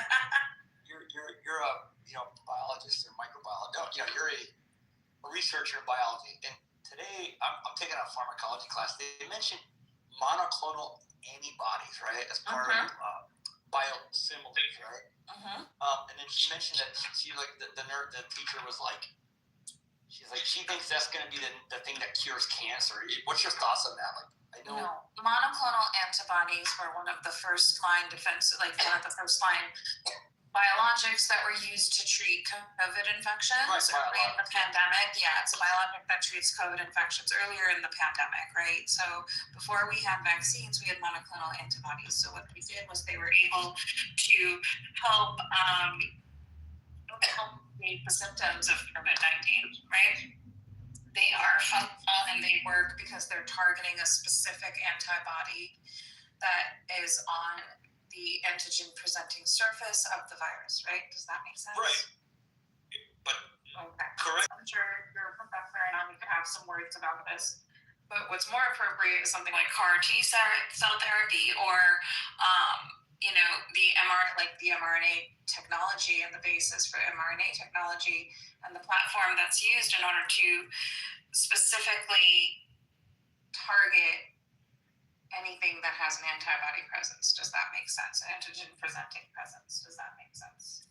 Oh, I'm not. Yeah. It's specificity oriented, right? Right. So yes, the monoclonals are good, but the vaccine was better. And we have antivirals and retrovirals, right? So,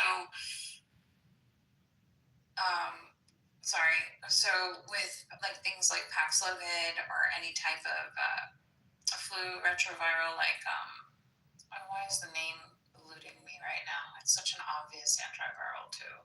Everybody has it. What? The retroviral for a flu infection. No, you're doing your laundry at the same time. Well, I put that in. I did. Thanks, Nancy. Apparently, I can't do my laundry and think of attention. Actually, is this something like remdesivir or something worth like that? No, that's part of that was part of the therapy. Remdesivir was one of the monoclonal antibody therapies. Regeneron was another, but that was a monoclonal. Antiviral.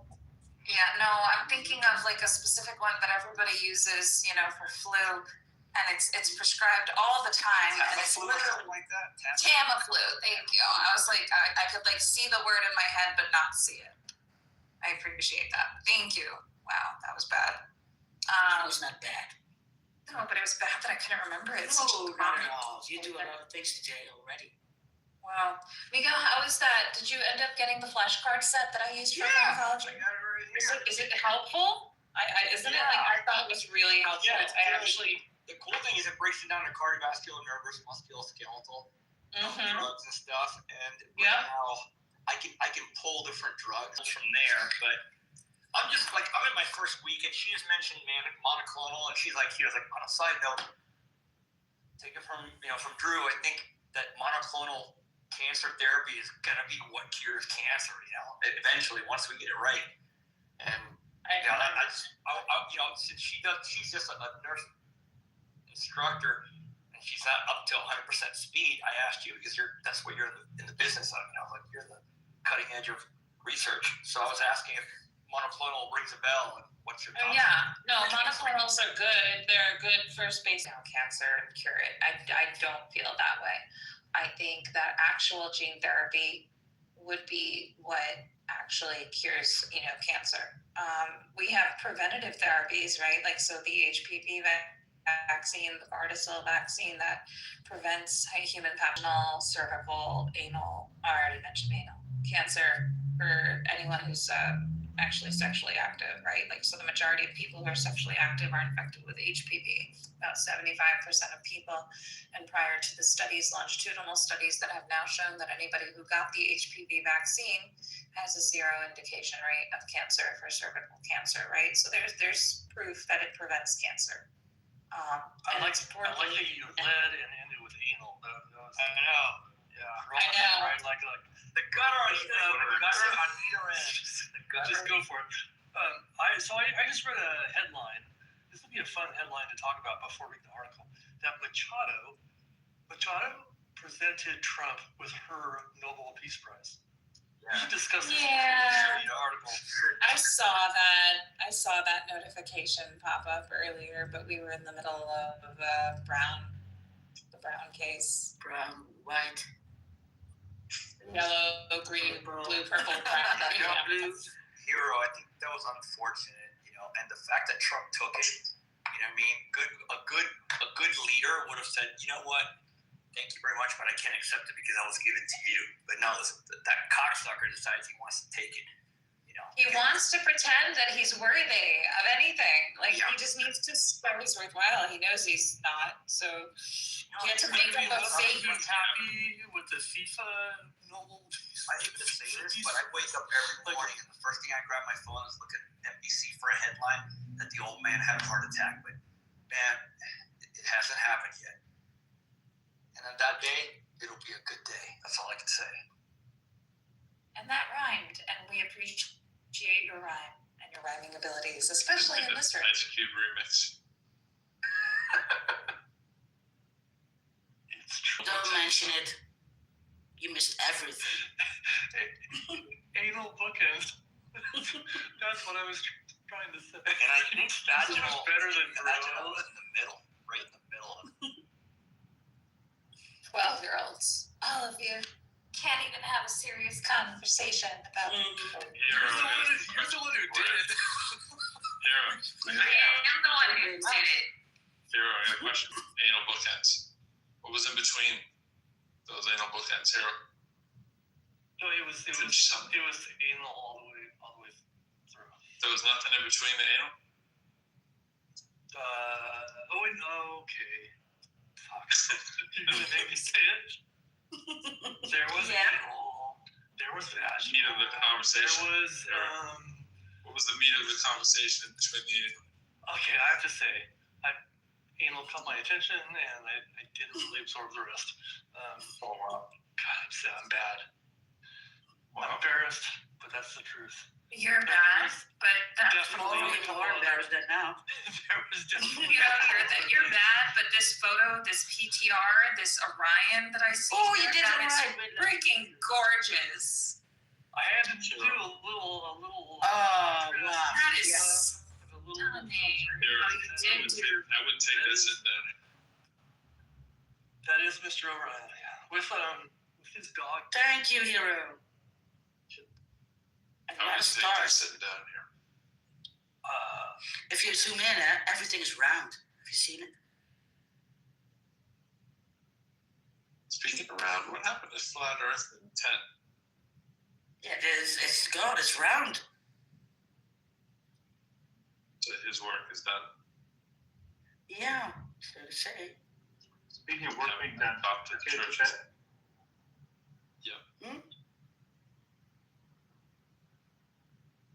But you did the talking, bro. I mean, we entertained everybody. Now it's your turn. Elliot, I like it. I thought your pushback today, bro, was pretty Nice. Nice. I mean, that's light work, Benjamin. I thought it was on somebody else. Like what? It made it sound good. Oh, he's awake. He haven't said anything, bro. You must have awakened him. But you're quiet. What's the matter? Who, me?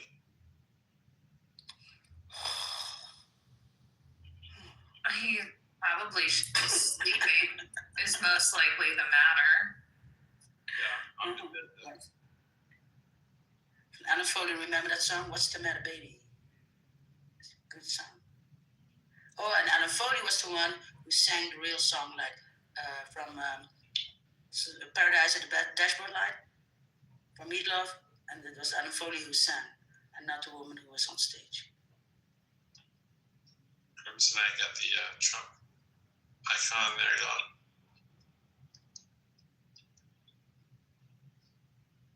Crimsonite on stage. Welcome. Trump looks like he's getting a little work below the belt there. Looks like he had a little anal bookends going on. Lord, help me. Why is that a thing now? Why?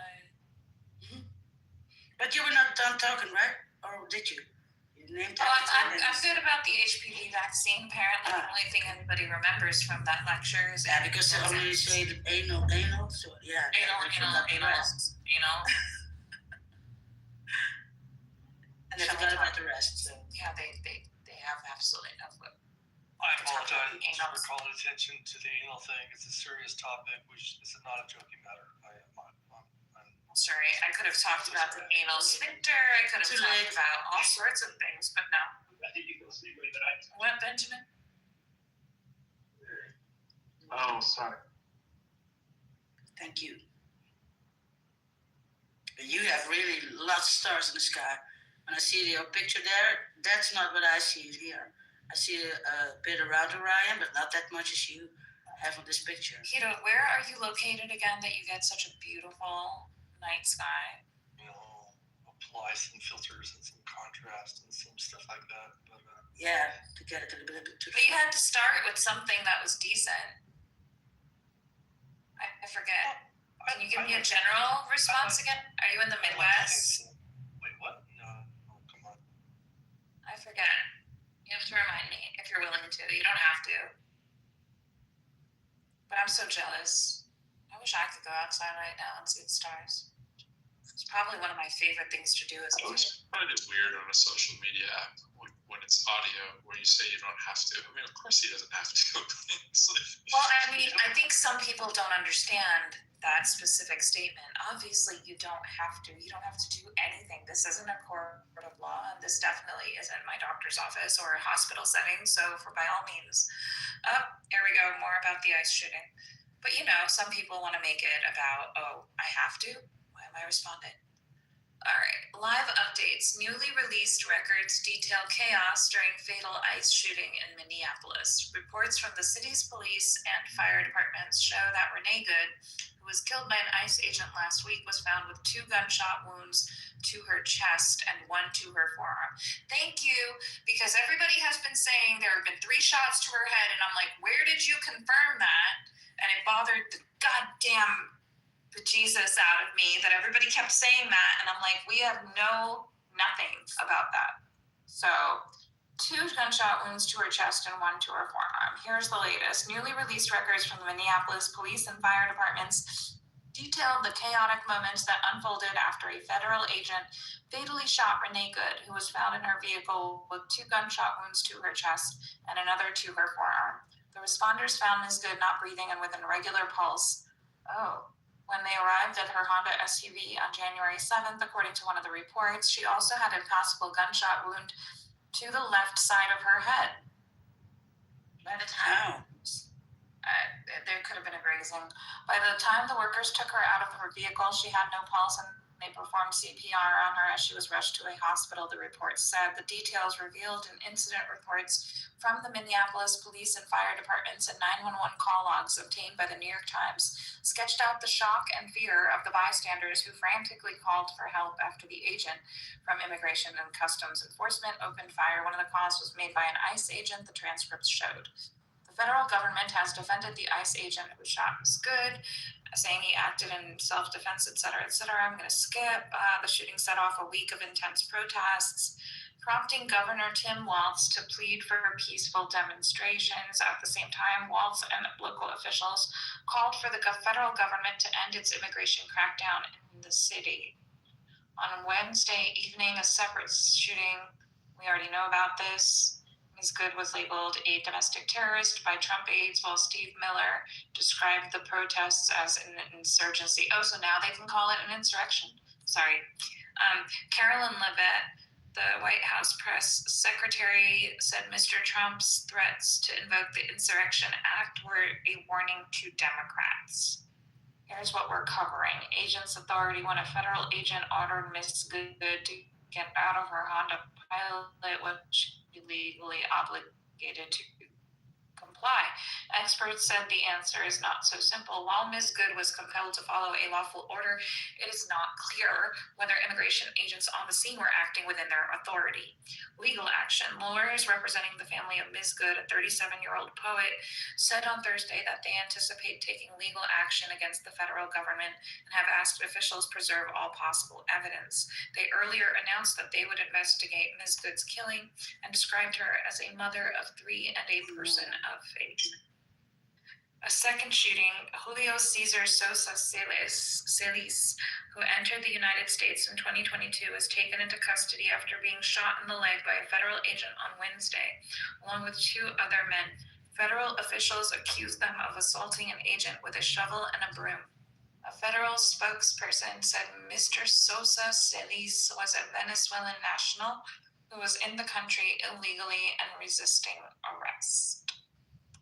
And that is the shortened version.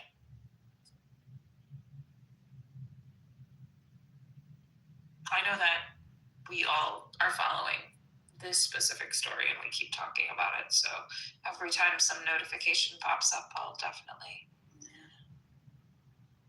let the room know.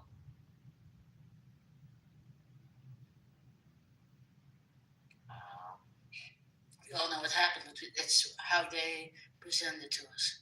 Oh yeah, no. Framing is everything.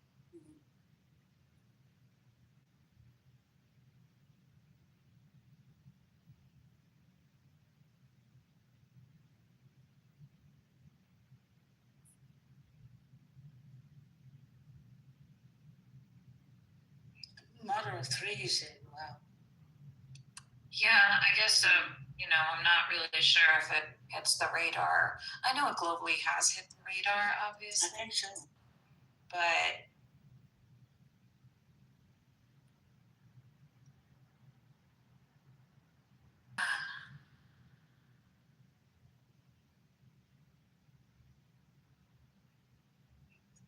Yeah, shooting the tires would have been better.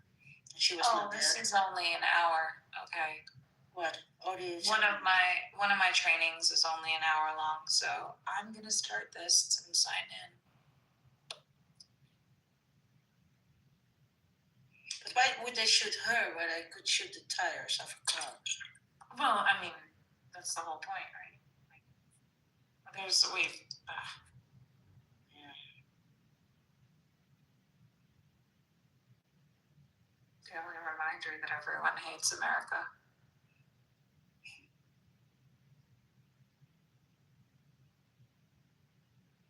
They don't hate America, they hate Trump. And Trump is America, but no. Well, 50% of the people, bad idiots, for lack of a better word, voted for him. That's the fucked up thing, or close to it.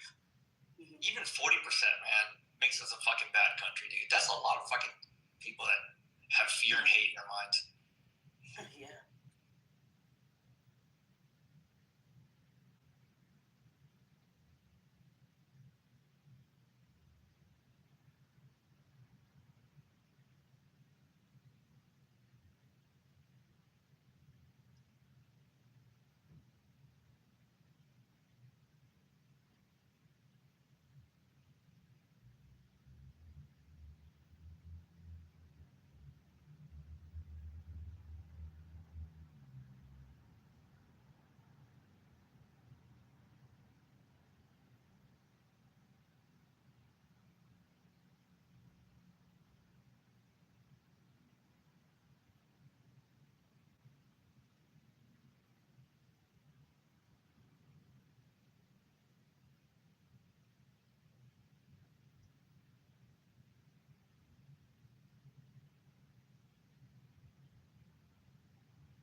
Okay, well, Gerald has put into the chat a couple of opinion polls that show us that yes, we hate America, stop coping. I invited you up, by all means.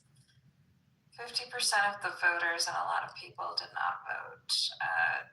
No one's discounting the fact that America isn't being well received around the world. It's fine. Hi, Jarl. No, I think you guys are chill. I think this room's actually chill. I'm just kind of, gotta poke the bear a bit, annoy the Americans a little bit. But this room I know is chill. Are you Canadian? Thanks. You couldn't tell in fashion. Definitely. I like to verify, why not? Number one. The only obvious thing he didn't say was sorry, but other than that.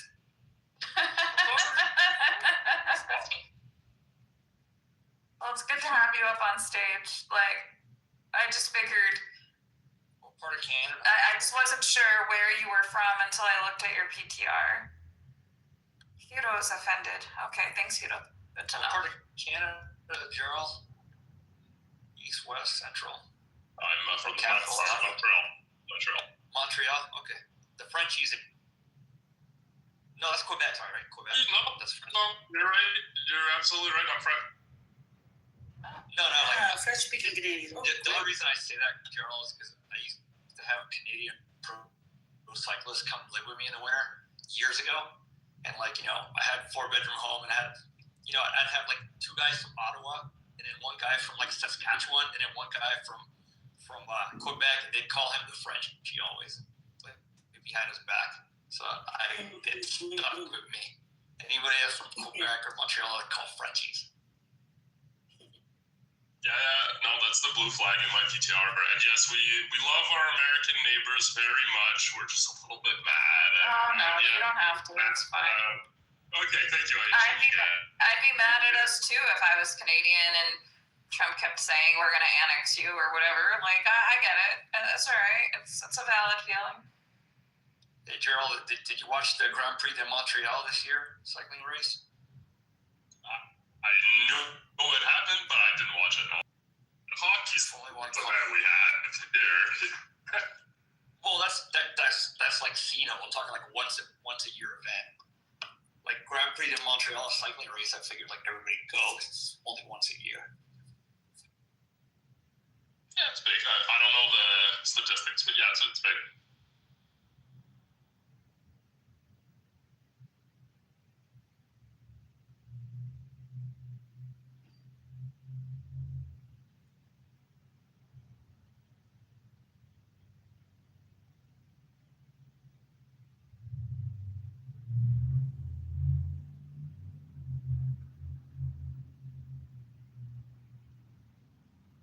Your Orion is much smaller than mine. My No, Orion it's a little- here is like It's a massive. little personal. I was really about to say, Miss Nancy, I don't know if we should be commenting on the size of Hiro's Orion. I've been assured the size doesn't matter, but I don't know. I mean, for anybody who is very focused on anal bookends, I would be quite worried about sizing. I did open myself up for that one, didn't I? I wanted to blame it myself. I had to. I couldn't help it. Apologies to everyone else who wasn't in the room at the time. Hey, Asha, you're Anal Bookends is my favorite Simon and Garfunkel album. you're a specialist in medicine, and do you think that Old Orange Turd, or do you think they're giving him some kind of like something for like dementia or to increase his ability for his brain to function better? Do you think any of that's happening? I wouldn't be surprised if it was. I mean, he has venous insufficiency, and that was obvious to anyone in the medical field. Just even people who just started their medical journeys, right? Like we'll have more conversations as we do it, right? So yeah, I mean, it's like one of the first things you learn. So it's like the emperor has no clothes. We all know. Like, I know that I should be putting myself in compression boots right now and going through this module and hop a little bit. This afternoon. The snap this afternoon. Yeah, I don't know. Did I say that wrong? No, because you're tired. Hi. I said it. Yeah. They're all jump. Hi, Christina. We have a new Christina person. Hello. Christina, Hi, guys. I invited you because I thought you had something to say, so maybe better to say it on stage. Oh, I was just in the chat saying I'm sure that he's getting whatever he needs to be keeping his eyelids open at this point. Yeah, well. Honestly, sometimes I see 80-year-olds that are in the best shape of Oh yeah. I just sometimes I'm just shocked at some of the patients we have because they've taken care of themselves and they're aging so freaking well. Like the other day, there was like I don't want to say the other day, but like, you know, I've seen patients who are in their 70s and they are handsome, full of hair, silver fox men who are super active. You know, like they're not on like hormone replacement therapy. They don't take extra testosterone or anything. They've just really taken care of themselves as like lifelong athletes. Well, I just want to say, are they gay? I don't believe this man could have been. I don't even mean not it. and yeah, I mean there are male models who are still modeling at that age too, right? Oh, Like yeah, I mean, of course. we have some very handsome men. Yeah. But anyways, sorry. Very handsome. So handsome. Yeah. Oh, yeah. We had him so handsome. Yeah. However, I Go got the on. message. They're very handsome. just like Crimsonite here, the chart long enough to be able to like verify his social tendencies or whether or not he was, you know, into the same sex or anything. Like, I do not care to qualify any of it. I can acknowledge very handsome, very fit, very in shape man. Please very respect well. HIPAA requirements. Oh, I got you. That's fine. No names, no identifying factors, no other aspects of his, you know, health and history. No, nothing. No history of present illness. No reason why he was one of our patients. Nope, got nothing. Good. So this But, could have been me, right? That's what we're saying. I mean, you know, technically, if anybody really wanted to think about it, sure, why not? However, all of us definitely got back and we were like, did you see that, man? That I can acknowledge. Almost feels like one of the ortho residents that I used to work with. That man was handsome. I think every girl just couldn't focus when he would show up for a consult. Every single, so what you see on age well. He got bald and he has a pot belly. It was sad because he was Still brilliant. could have been me. This is great. Keep going. Actually, I'm not there. Why are you asking these things, John? I did not examine that man's penis. He wants to come up and he's asking about a corkscrew penis and do they have kids? Why would it matter if they have We're kids? talking about that somebody's handsome. I don't care if he has kids or not. I know, right? Like, what their hand is raised. I don't care to bring them up right now. No. Anyways, Christina, come on up and hang out with us. Tell us how you feel about the chart, right? When you have kids, you probably not age that well because you're stressed out because of the kids and you know that kind of things. It all goes downhill. I can attest to that.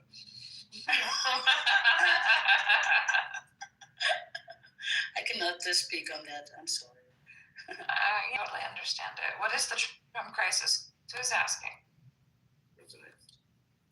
You're a handsome guy. The cute guy. He had a cute guy for a second, but now he is the Crimson Plate. That was the actor from Yeah. Shades of Grey. Yeah. Oh yeah. I thought so. They when they did a social experiment to ask men and women to, was it opposite sex would find most attractive? The women selected him as being the most attractive face, whereas men selected that soccer player that's married to the Spice Girl as who they would have thought the women would have selected as the most ideal face. But that's just, you know. What happened? Who is that? Wait, Oh, so we're lost. what?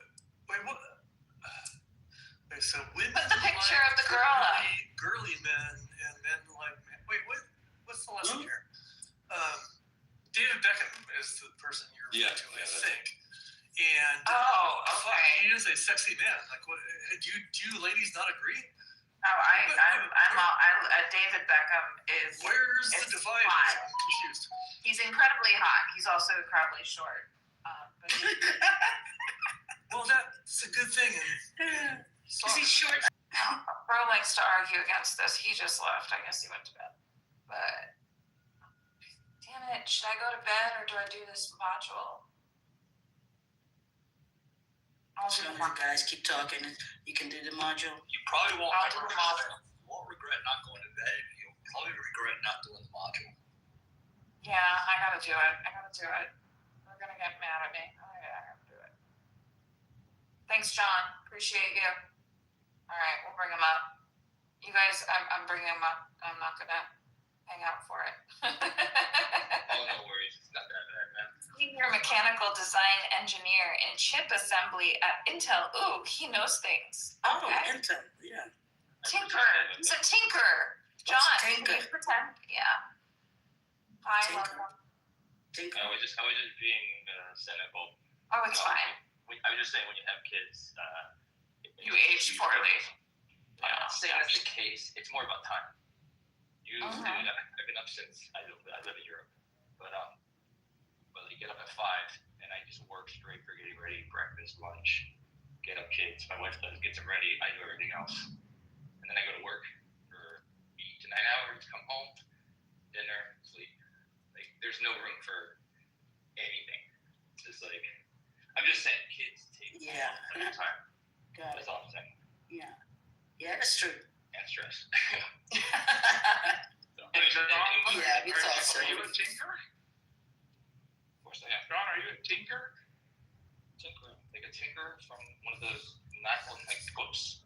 Tinker or a No, a tinkerer means that he tinkers with items. You guys, come on, reading comprehension.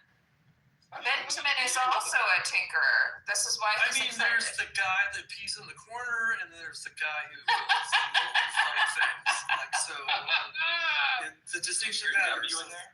Or a twink? Is that it? No, Did you say tinker? It's like uncle. like Tinky. tinkle. Help you with this, Asha. It's like hacker. No.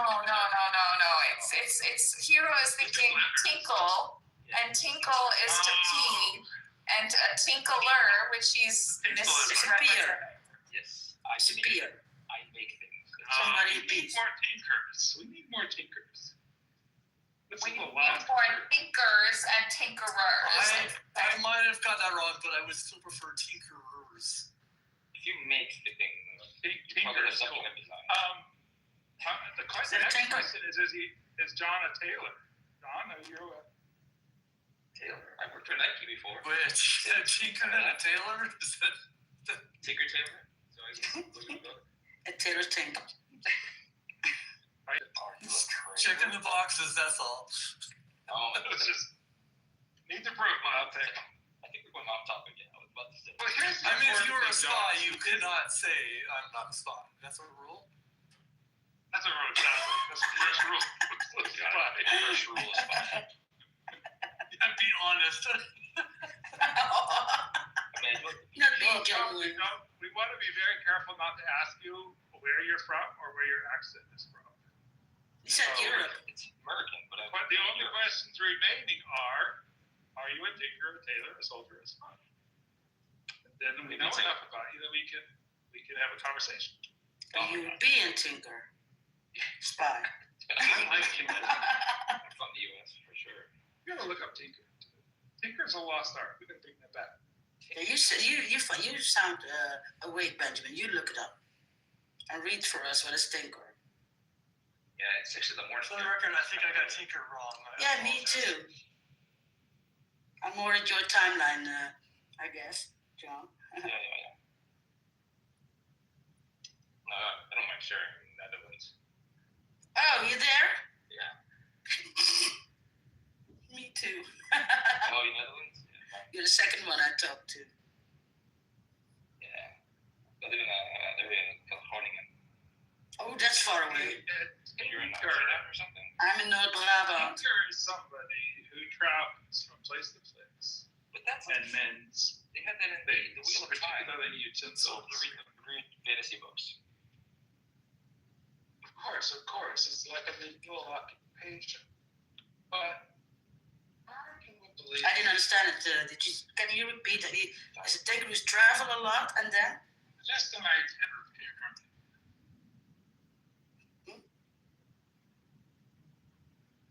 Yeah, they travel.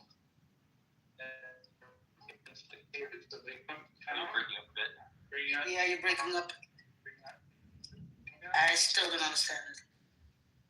I think they're kind of like gypsies. Mm-hmm. Is that shame A tinker you think? is essentially one who tinkers. I just gotta say, gypsy is not, that term is not going to go well here if there's any white women in the crowd. But That's right. Roma. Yeah. There's any woke white? I have my friends from the Balkans, and they always refer to anyone who's basically not like basically white, you know, and whatnot. They're like gypsies kind of thing, or like socioeconomically not there. So maybe I'm just taking after that. And don't pay tax Yeah, because they live in a home on wheels, exactly. but they don't. Big bungalows on wheels, but they never travel with it. I think it sucks. I still pay tax with the U.S. It's always fun. The fun of being a U.S. citizen. You can never get out of paying taxes. unless you live in Puerto Rico, apparently. But yeah. Yeah, but they're not technically full citizens, but I'm not sure like they're fully citizens. I don't know. It's weird. No, so okay, Yeah, I I don't know heard either. this. So I had a neighbor who this story ended tragically, but there was this whole thing about like I can move to Puerto Rico and I don't have to pay taxes, and I'm like, I'm pretty sure you have to pay taxes wherever you go. Actually, And there there's this, but there is a special case for Puerto Rico. I don't totally understand. there is. Yes, you're correct. I'm Puerto Rican, and I looked into it to go back because I own property there. So yes, there is I forget the form that you do, but there's a way that you do it. And you basically don't have to pay taxes, federal taxes again, but you do pay state taxes there, which are probably already higher. That's so weird. It's backwards when you're a citizen. When I used to live in Oregon, I left. I don't pay Oregon taxes, but I'm on the hook for federal taxes, so it's backwards. To get you one way or the other. Well, I didn't know that if you live in Puerto Rico that you don't pay federal tax. Natives don't. Like if you're from there, Oh. but they did something. I don't know what it was for. It was originally to try and make Puerto Rico more desirable for people to go to again. You know, because a lot of people were moving out. You know, I don't remember the last 10 years or Yeah. like an exodus of like 3 million people or something like that. Like 40% of the country is left to Florida. So you know, in other places. But long story short, they made it lucrative for people that weren't from there to come over, and they do a certain form. There's a certain thing they come under, and they don't have to pay federal taxes. Oh. But then they get charged some state taxes. But depending on how much you had, you know, and you put it in banks and stuff, and how much property you bought, they could waive that. Yeah, I have a collaborator who is from Puerto Rico, like born there, from there, and then she was living in New York for a while, and then she went back, I think like 3 or 4 years ago now, and she's been living there since. And she bought a place, but It's a crap hole now. I won't go back. yeah, she said she was really struggling when there was some sort of storm or something, you know, down. Maria hurricane. And she couldn't get any building supplies. Like No. she had damage and she Everything couldn't in Puerto Rico fix it up. is 2 weeks. Everything in Puerto Rico. I lived there for 6 months in 2015. I left here.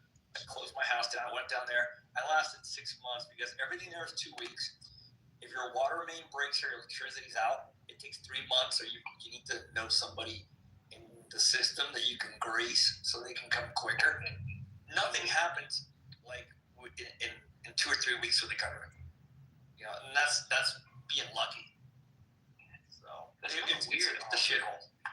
There's a road that during the hurricane in 2017 was torn up by Hurricane Maria, and I talked to my aunt on a weekly basis. And a couple of months ago, she told me that they had just fixed it. You've got 2025. You know, they had just fixed it, or you can actually travel through it again. It's kind of weird here. Like in Europe, I've had at least the Netherlands. It's like a mixed bag. certain things like maintenance. It's not bad, but it's not like US like it's all hustle culture. It's almost like they'll literally come to you saying, like, I've been places where they see stuff, and I've had people knock on my door and they'll be like, hey, you need that fixed, I'll fix it for you right now. And I'm like, no, like stuff like that. But then like here, it's like you hire someone and it might take a couple weeks, and then obviously everything, things aren't as like, everything's very almost strict 9 to 5. So right now there's no one in the street at all. Like 6, 7 o'clock, nothing. All of a sudden it explodes at like around 8:30. Everyone goes to work. But an interesting thing with that on like the service side, it seemed like that, and then on the government side, at least in my experience, it's been way better. Like going to the DMV here, it was crazy. Like I went in and I'd say, hey, I need a license, and they got my license thing all set up, and within like a day, like in terms of like, hey, it's gonna take a while, you're a foreigner, blah blah blah. Like a day later, they call me and they're like, oh, we got yours done, but your wife, she forgot something. Why don't you just come back and fix it right now? Because there was a typo on the form, and it's like in the U.S., at least where I was in Oregon, it's like if there was a typo on a form, they tell you like a month later that like, oh, they mail you your license. They'll tell you like, oh, you had a screw up. You have to resubmit. Where you at? Netherlands. Netherlands. I think the European thing is a general thing. It's like basically workers. It's pretty consistent. Like even at my job, like most people don't even like start. You don't even think about working until 9. They come in like before 9 with like maybe one person in the office. 9 o'clock, things just like it's almost like lights flick on. People start working. Don't they have like Before that? Isn't it like at the time that you guys go home too, like literally on the hour, the lights flicker on? Everybody goes home. Always depends, but it's like a very strong culture of, if that makes sense.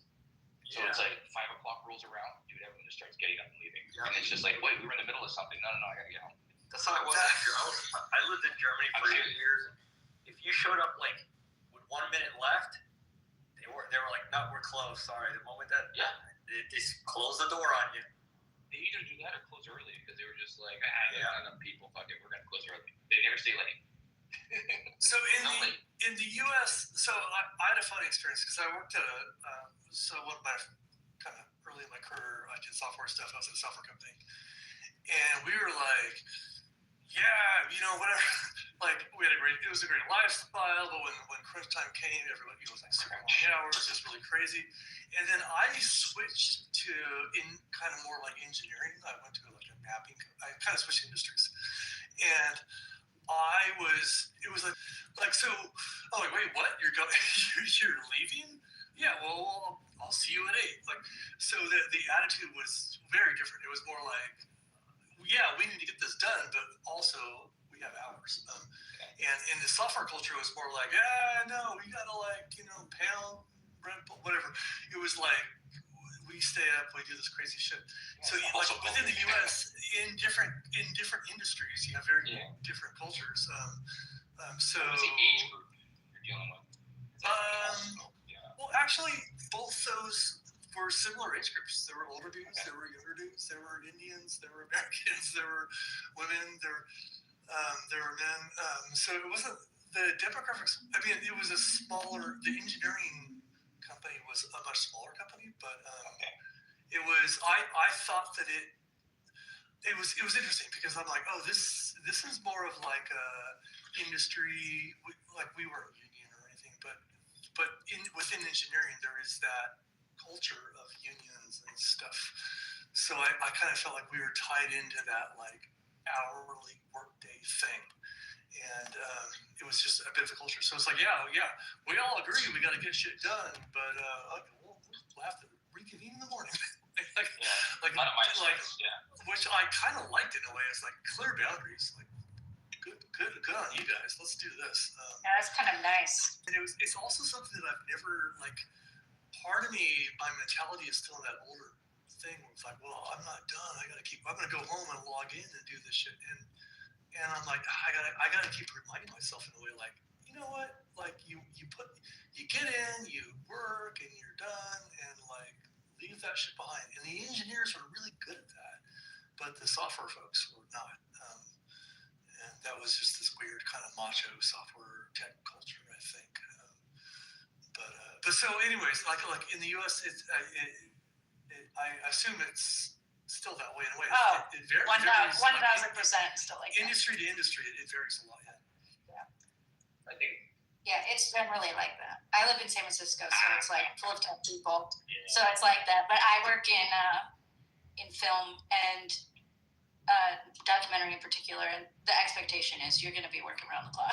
Or you live in And we figured out. Yeah, I did. Did you see last night the Crew 11 capsule coming in? No. Apparently, it came in around midnight, and it was like streaking across the sky. A lot of people saw it, so I was wondering. No, I don't go outside very much. Hence, because of the work thing. But yeah, no, work all the time. If you're not at work, you're looking for work usually, or trying to find like a DC or something. I used to work there for several companies there. Startup and it's crazy. Well, my PTR is I just took a few minutes ago is at a water slide park from the north, looking towards San Francisco. So yeah, you might be in that photo. Oh, but you a long time.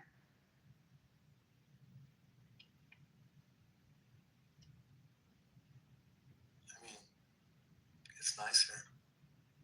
Yeah, it is. I mean, I have a car, so I could, but. Cars? I haven't seen that much.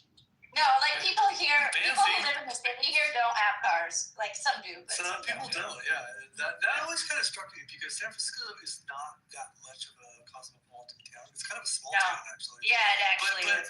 But I do know I came across a few people who were like, oh, I have an apartment and I work over here. That's my thing. And I was like, I grew up in California, so cars were always like just an important part of my identity. So I get it if you're in Manhattan or something, but I'm like, really, like San Francisco? Well, you can get around here without a car pretty easily. No, you totally can. I'm not there. They weren't wrong. But for me, it was a very like foreign concept. Like, yeah. But don't you want to go like Santa Cruz Mountains or up to Marin or out to like what do you do? And they're like, I get a zip car or whatever. And I'm like, to me that was like, why do you hate America? Like what Honestly, I wouldn't. I only have a car because my parents are like, and I'm an adult, so I could say no, but they're like, how could you live without a car? What if something happens? And I'm like, I never drive the goddamn thing. I literally haven't driven it in like a month. It's sitting there. I'm like, fuck, dude. I don't want to drive. Which is the Wow. really. I'm so lucky. Yeah, no, that's one of the things I love about living here. Where are you located? Can I ask? And no, you don't have to answer. Yeah, no, I'm in San Francisco, and I'm like in the middle of the city. So, the city's You're always. I'm sorry. First of all, I should have offended that you asked that question. That was really aggressive. I know. I didn't qualify it. I didn't say you don't have to answer, Hiro. I'm sorry. That doesn't matter. And please don't try to pronounce my name in a culturally appropriate fashion. I have already culturally approached the name for myself. I'm a white male. I don't mean it in God, I'm sorry. I can't continue. And he's here now and may come here in the future. I know, Hiro. I know. Well, The burden of the entire world is on your shoulders. I understand. I know. It really is. It really is. And if I start crying, you all need to be silent. Okay. Thank you. Thank you for enlightening me. And I'm on the edge. Teaching me. Okay. But where did you say? I live in San Francisco. San Francisco.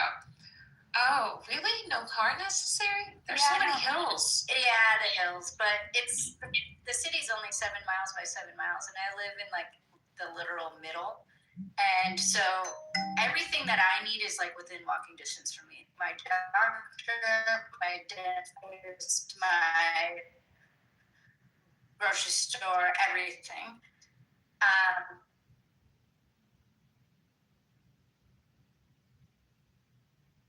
She rides a bike almost everywhere. She goes and picks up her kids, and she doesn't use the car. She rides her bike, and they ride with her back or whatever.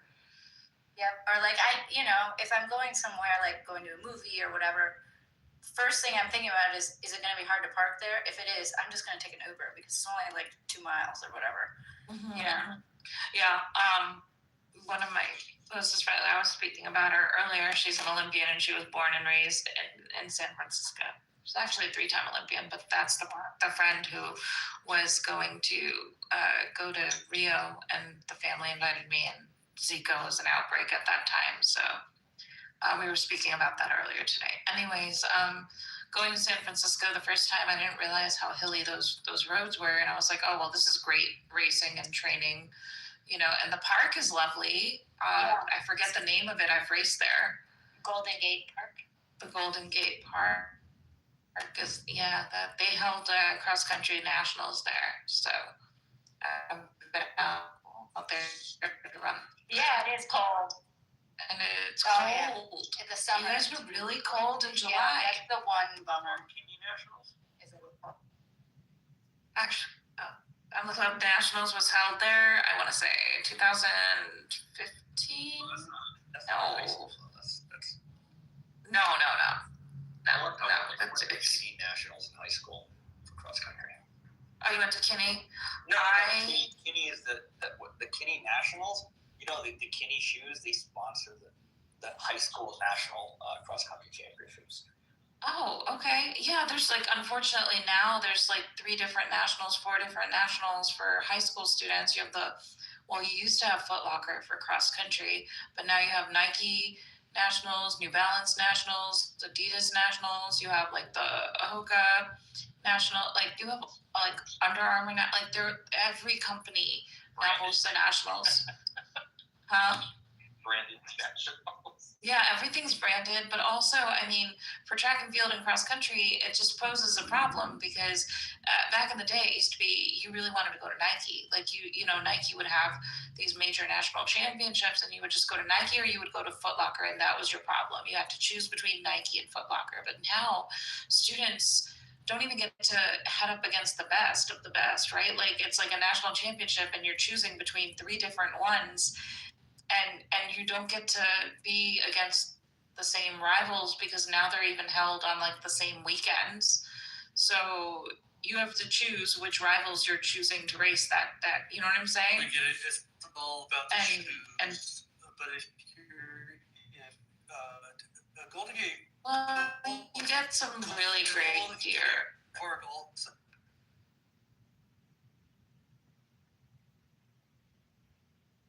Oh, okay. It's not a real sport running. I've heard that one before. Oh, disc golf. Oh, Portland's. Mm-hmm. Yeah, Portland's super into it. For sure. Midwest. Okay. Yeah, not anymore, but it was interesting. Portland held 2016 Indoor World Championships. I was there for that one. I worked medical team there. Wait, indoor cross country? Indoor track and field. So Shani won the 3K. No, she bronzed in the 3K that year. Matt, so Centro was our 1500 meter gold medalist for the Olympics in 2016, and for indoors he won both the mile and the 3K, I think, that year. So all of us were out and about in Portland. Being out and about in Portland isn't grand, but since Centro decided he had a gold medal, we all went out. It was fun. I couldn't believe I had fun like that outside of New York City. It was fun. It was really fun. So is there no indoor cross country? I was kind of No. Cross country is outdoors. Cross country is always outdoors. Cross country is literally the definition of nothing but mud and dirtiness and hills and hay bales and the best fun you could ever have in your life racing. I was going to say, Portland, all those names you mentioned, they all have headquarters in Portland. Hoka, what's it called, Adidas, Nike. Yeah. I used to work at Nike. They have their main. Oh, you said that earlier. Yeah, the Nike headquarters and the entire campus is out there, and the trails and the wood chip trails, and between Oregon between University of Oregon and going there for track mecca stuff, Olympic trials and stuff, and then getting out to the Nike. Like I encourage everyone, get out there, get out to the Michael Johnson track, because that track is in the middle of the woods and it's the coolest thing to run at ever. Yeah, it's a really cool. Yeah, they have a trail that goes all around it. If you want to just trail run around the entire campus, it's a really pretty campus. I like working there because it was like I worked in like their innovation teams, and it was funny because we would just like at lunch, it's like, oh, we're gonna go like either to like freaking world class gyms, like they have a half Olympic pool and all that crap, and it's just like for a break. Or I like to play soccer or football. We call it global football. And they have those little soccer fields. Yeah. And I would go out there and we'd play. I would get excluded though because it was not fun when there was a glut of ex-pro and they would assess you. And if you didn't meet their skills, which I did not, they'd be like, "Well, you can play in those games, but you can't play in." I'm dead serious. It fucking sucks. High school all over again. Yeah, athletes are obnoxious like that. They're lame. They're like, Exactly. Well, they put their level was just so much like they were fast. They were in stupid shape. They were like, even if I tried, I couldn't keep up with their stamina. So it's just like, fuck it, I'll play next with the other guys. And I was working on that equipment. That was my job. I was working on the shape. Cool though. I guess it's funny because I've been to San Francisco a couple of times, so I can appreciate where you are. The food was really good. Yeah, the food's pretty good. The weather, questionable. Oh, I changed my PTR on purpose for you because the fur coat that I'm wearing in this are consignments. Yeah, you gotta wear layers here. It was terrible. I was so cold the whole time the first time I visited. And it is like a deep cold here too. James, I was super into road biking back in that era, and actually that was when I was at that software company, and some of us went. That race was a leg breaker, man. We watched. Wait, did you race it? I trained. I trained with some of the guys that came down from Canada, and they participated in it. But I never went to that race because it was a UCI. But I was a Category 1 amateur, but not. What cat? In San Francisco. It was kind of exciting. And then we had the Tour de California. That was a thing for. I don't know if that's Tour of California. Tour of California still goes on, I think. Yeah. It does. Cool. Tour of Redlands Classics. There's a lot of big road races. I went and watched out. We went out there and watched.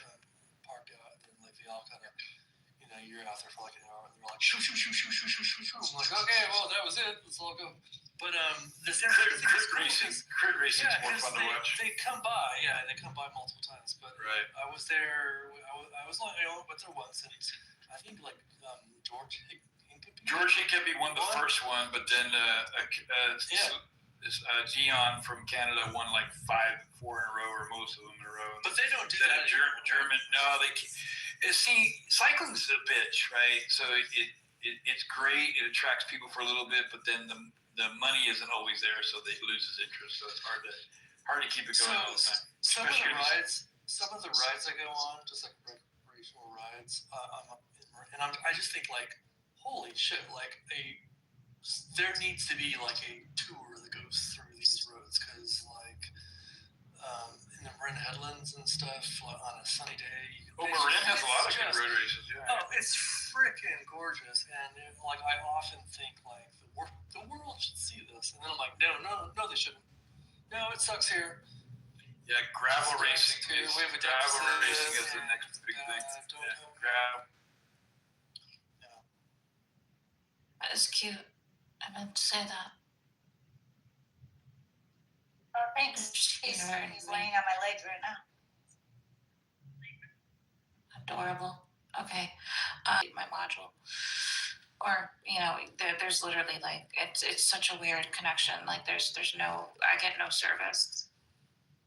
Wait, what kind of module is this? This is like It's the patient access module stuff, like all the patient information. And your EMR. So every clinic, every system is different. So of course, it's just been a long day, and I'm tired, and my pain hasn't gone away. So I am definitely going to bed. but I will love it be when going to bed. I love when the modules have like these scenarios where it's like John was talking to Catherine, who overheard Juanita say, and it's like, what would you do in this situation? And you'd be like, I don't know. I think he should report her to HR, or I think he should just take notes and not do anything. And you're like, I don't know what to do. What do I do? Just do the dumbest, safest thing. And then they're like, you're wrong. You should have done this other thing. And, fuck. I mean, you know, they're lots of these modules. They're frustrating, but it's to create familiarity with the EMR system as it is, so that you can, log patients properly. That being said, I probably should have done it earlier today, but I took a nap and I've been in pain. So I'm gonna take a nap. I mean, I'm not gonna take a nap. If anybody's still awake in here in 4 hours, waking up, going to bed, what are you? I saw a little unmuting. I was just curious. That's all. And no big deal. We have new people here. Miss Nancy's probably sleeping and don't know where Elliot is, but Hero can keep them occupied, right, Hero? I wish you would stop trying to pronounce my name correctly, but yes. Wait, am I not how do I pronounce it? Just Hero. How should I? It's just in the lightest way possible. That's all that matters. Hero, okay. No, I appreciate it, but it's not. I have different. I just like it sometimes. That's all. That's okay. I'm not offended by it. I think it's funner. I know. I don't think a lot of us are offended very easily here. Funner? Yeah, I said that on purpose. It's funner. That I thought was awesome. Okay. Good night, friends. Sorry, Michaela, I need to go to bed, but I hope you're having a nice day. Okay. Good evening.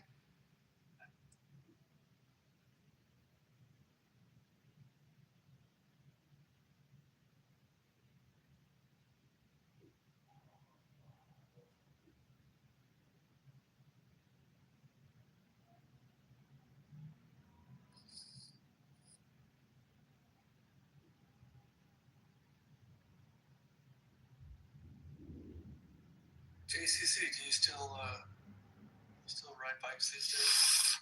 No, I don't. I still want to, but my motivation has really declined drastically. It was like, seriously, 6 years ago, I was riding 2 hours a day and feeling great. Now, 2 hours a day is like a fucking drop in the bucket for what I used to do. But now I've gotten fat and complacent. Just walk a bit here and there, but I want to kick it in the ass again and get back fit, because I miss being that level of fitness. It was such a great feeling. Yeah, I don't often, but I do. I mean, occasionally I do, and every single time I get on a bike, I think, this is so fun. Why don't I do this more often? Makes you go, wow.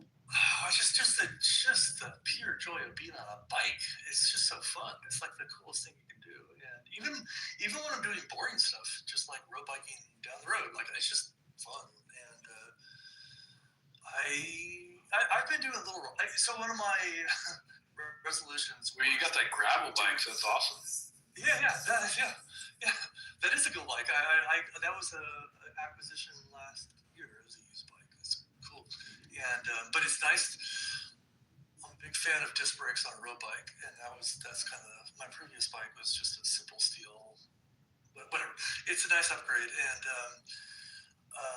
I like it. I like just going for little road bikes, but I just don't do it enough. I get lazy, and it seems like a big chore, and I have this tendency to do like, I haven't gone for 3 months, but I'm going to go do a 40-mile ride this weekend, and then I come home and I'm wrecked. So what I'm really trying to do is just go for little rides. So right where I live, there's a little glorious 9.5 to like just less than 10-mile loop I can do. That's just along the water. It's pretty. People come from all over the Bay Area to do this ride. And traffic is minimal. Yeah, I should just do this. I should do this 3 or 4 times a week and forget about the big rides, and that would be way better for me. So I'm trying to do that, and I've done it a couple times, but it's hard to get it into the schedule, into the day. That's my goal. More short rides rather than long rides. Right on. Yeah, my long rides were just because I was a competitive cyclist, so I had to get in the miles, the time on the saddle to compete with all the greyhounds I raced against.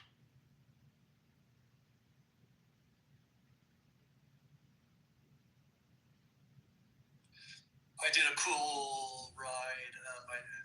About 4 times now. Kind of a Circum-Bay ride where the Richmond Bay, the Richmond Bridge was open for cycling. They opened it just a few years ago with a cycling lane, and you can go across that bridge and basically go all the way around the bay. Like I can leave my house, go all the way around the bay, go across the Richmond Bridge, go across the Bay Bridge, go through San Francisco, across the Golden Gate Bridge, back through Marin, back to my house, and that's like a 60-mile ride. And actually, you can only go across the eastern span of the Bay Bridge to get from Treasure Island to San Francisco. You had to take a ferry, but that was part of the fun. You had to get on a ferry for 5 minutes, and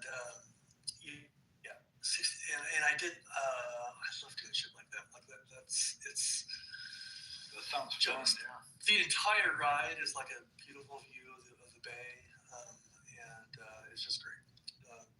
So I did that a few times, but they just there were a lot of complaints about the bike lane being open on the Richmond Bridge, so they closed it now. It's only open on the weekends because motorists and their commutes.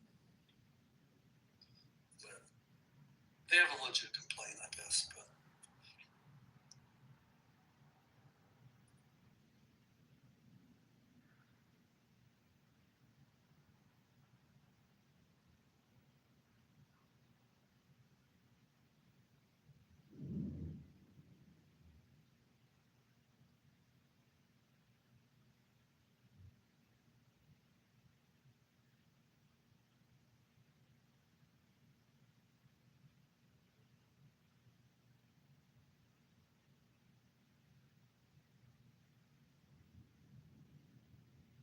if I did that right, I'd be wrecked.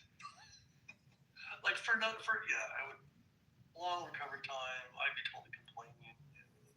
Yeah, you got to build up to it to get your. I mean, I used to train, 6 hours and work a night shift and do it all over again the next day. So it becomes like your level of fitness is, if you maintain it, it's not a big deal.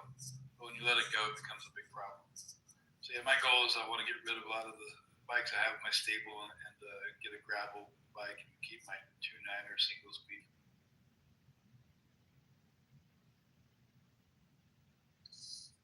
I do feel like with biking, when I get on a bike, like I can be not on a bike for a couple months and I get back on, Muscle memory. It comes back. Yeah, like pretty like with biking, I can do that more than any other thing.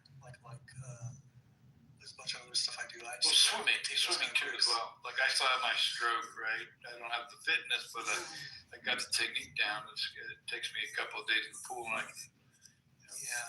feel like I need like a month in the pool to get back into swimming laps. But I like swimming. I on a Tuesday and go to but I get kind of obsessed with so I'm like right now I'm kind of into road biking. Haven't touched my mountain bike in a couple months, and then I'll get sick of it and I'll pull out my mountain bike and I'll do some mountain biking. And I actually haven't swum in quite a while, but when I get back into swimming, I'll do that for a while. And what I really need to do is do all those things all at once. Just do like swimming once a week and road biking once a week and a mountain bike ride twice or whatever it is. But I'm good at that. Life goes on. Not that I can afford it. Not that I can actually have time to do like 4 or 5 different things in a week. But maybe that's part of the problem. I can really only get away for like once or twice a week, and when I do, I don't know. You do too much. I kind of focus on that.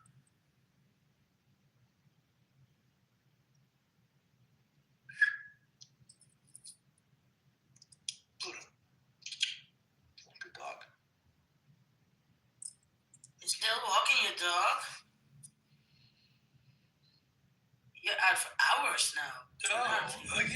Actually, the previous walk, I wasn't walking the dogs. I was just walking. I came home and I'm like, why am I not? My wife's.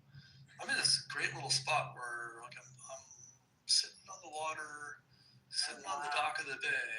I mean, no dock, just I'm sitting on the edge of the land, looking at the bay, and I can see. Where am I looking at? Who was in San Francisco? I'm looking at Sutro Tower. I'm looking from the north across the bay to San Francisco, and it's a beautiful night. It's dazzling out. I can see Sausalito, and straight ahead and off to the left, I see the city front. I can see Sutro Tower, and I can see I can see the Golden Gate Bridge Tower. It's just looming over the hills a bit. That'd be a good picture. Let me take a picture. Yeah. Like a night sky with lights on.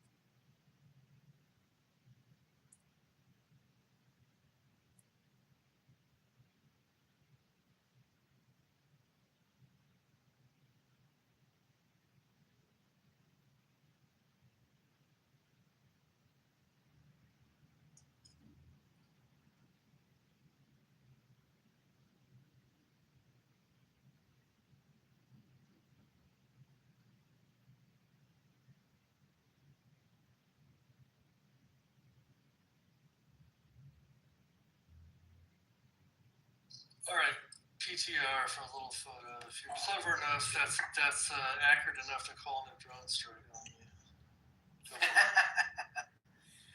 That's a good pick, dude. Yeah, it's just a few. So there's the one before that too, the tree with the city in the background. That's kick-ass too. But that one's really cool. Oh yeah. Oh, you really live great over there. That tree, I love that tree. I call that my broccoli tree because it looks like a big. Oh yeah. And above it is the Orion. I see. You have the Orion upside down. Wait, what? Yeah, wait, what? Yeah, indeed. Let me see. What's upside down? The Orion looks a little bit. Let me see. Oh, above the tree. Wait, compared to me, yeah. In my broccoli shot? Where's that got the Orion? My broccoli shot. Broccoli shot. Yeah, you have. Oh, Tora was here for just a second. I tried to get her up here. I thought we should have a fellow mod squatter. Who is that? Cora. Cora. Cora is eminently reasonable. Is it a human? Cora. Yeah. I know it is. I got a picture of a Kara. She's a good person. Kara Orange? Mexican eagle. Oh. I got that one wrong. And a squirrel. Wait, does the eagle have the squirrel? No. Although in these series of photos I have where I walk my Phoenix on the trails, I witnessed a red hawk dive bomb and fly out with a squirrel in its talons. But now this picture of the squirrel, he was right out. I was doing something and it was like looking at me. I'm like, hey, what up, dude? He ran away. He ran away? Flew away? No, he let me take pictures of him. He was sitting right there in the tree. He's fucking just chilling. Yeah, the squirrels are fuck with my dog. They come down on the ground level and they run to the tree and don't go up all the way and then they go around the tree and my dog chases it around the tree. It's funny. It is. I mean, yeah, wear his ass out.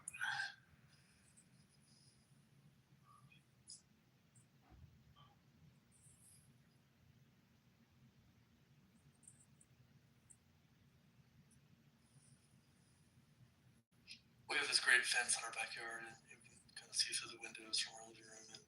And just this morning, like my dogs were looking at me, and there was a squirrel, like, ba-dink, ba-dink, ba-dink, ba-dink, ba-dink, like on the fence, like literally right. I'm like, do you guys see that? And every time I was trying to get the dogs to look at this, and they were looking at me. I'm like, no, behind you. So you know how dogs like don't really. Well, some dogs. I know what you mean. My dogs don't like. No, behind you, and I'm pointing, and they were just like every time I pointed, they were just looking at me like, what? What is it? What? And I'm like, no, behind. Are you not seeing this? Turn around. Like you really want to. I know you want to see the squirrel. Like you would get very excited, but it didn't. And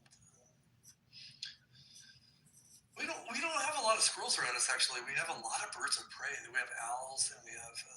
That's why you don't have squirrels. Stuff. So yeah, there's not a lot of squirrels actually, but there are a couple, and they're discreet. That's why they're still around. But when one of my dogs see them, they're very excited. But they don't. Definitely don't see them because they know your dogs. Catch on, yeah. Just stay away.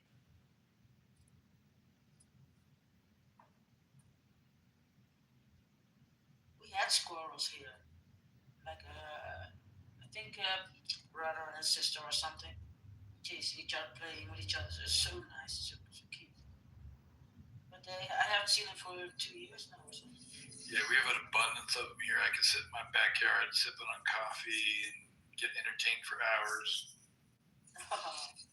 Yeah, I can imagine it. There's that one guy on YouTube. He makes videos about squirrels.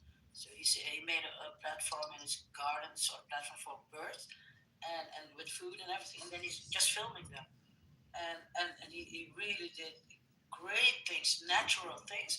But when you see the squirrels, you go like, wow, it's animated or something. But he just catch the moment, that they do something or in a certain position, and it's beautiful. But it's all. They're really funny animals. They're super smart. Yeah. They can solve complex problems and stuff. I like squirrels. We had before we lived here, we lived in Berkeley, East Bay, and it was really, really green there. Our backyard was just like lush, and it's tiny, but it was just super lush. And the previous owners of the house had like a bird feeder kind of a thing. Yeah. But I mean, it was a squirrel feeder. Yeah. And it was, so they had it full of like sesame seeds and like that kind of. So we would buy the same stuff and fill it up. And the squirrel, the resident squirrel, would get on that thing and eat these sesame seeds and other things. And this squirrel had the most luxurious, glorious coat. It was like shiny, and it was just like beautiful.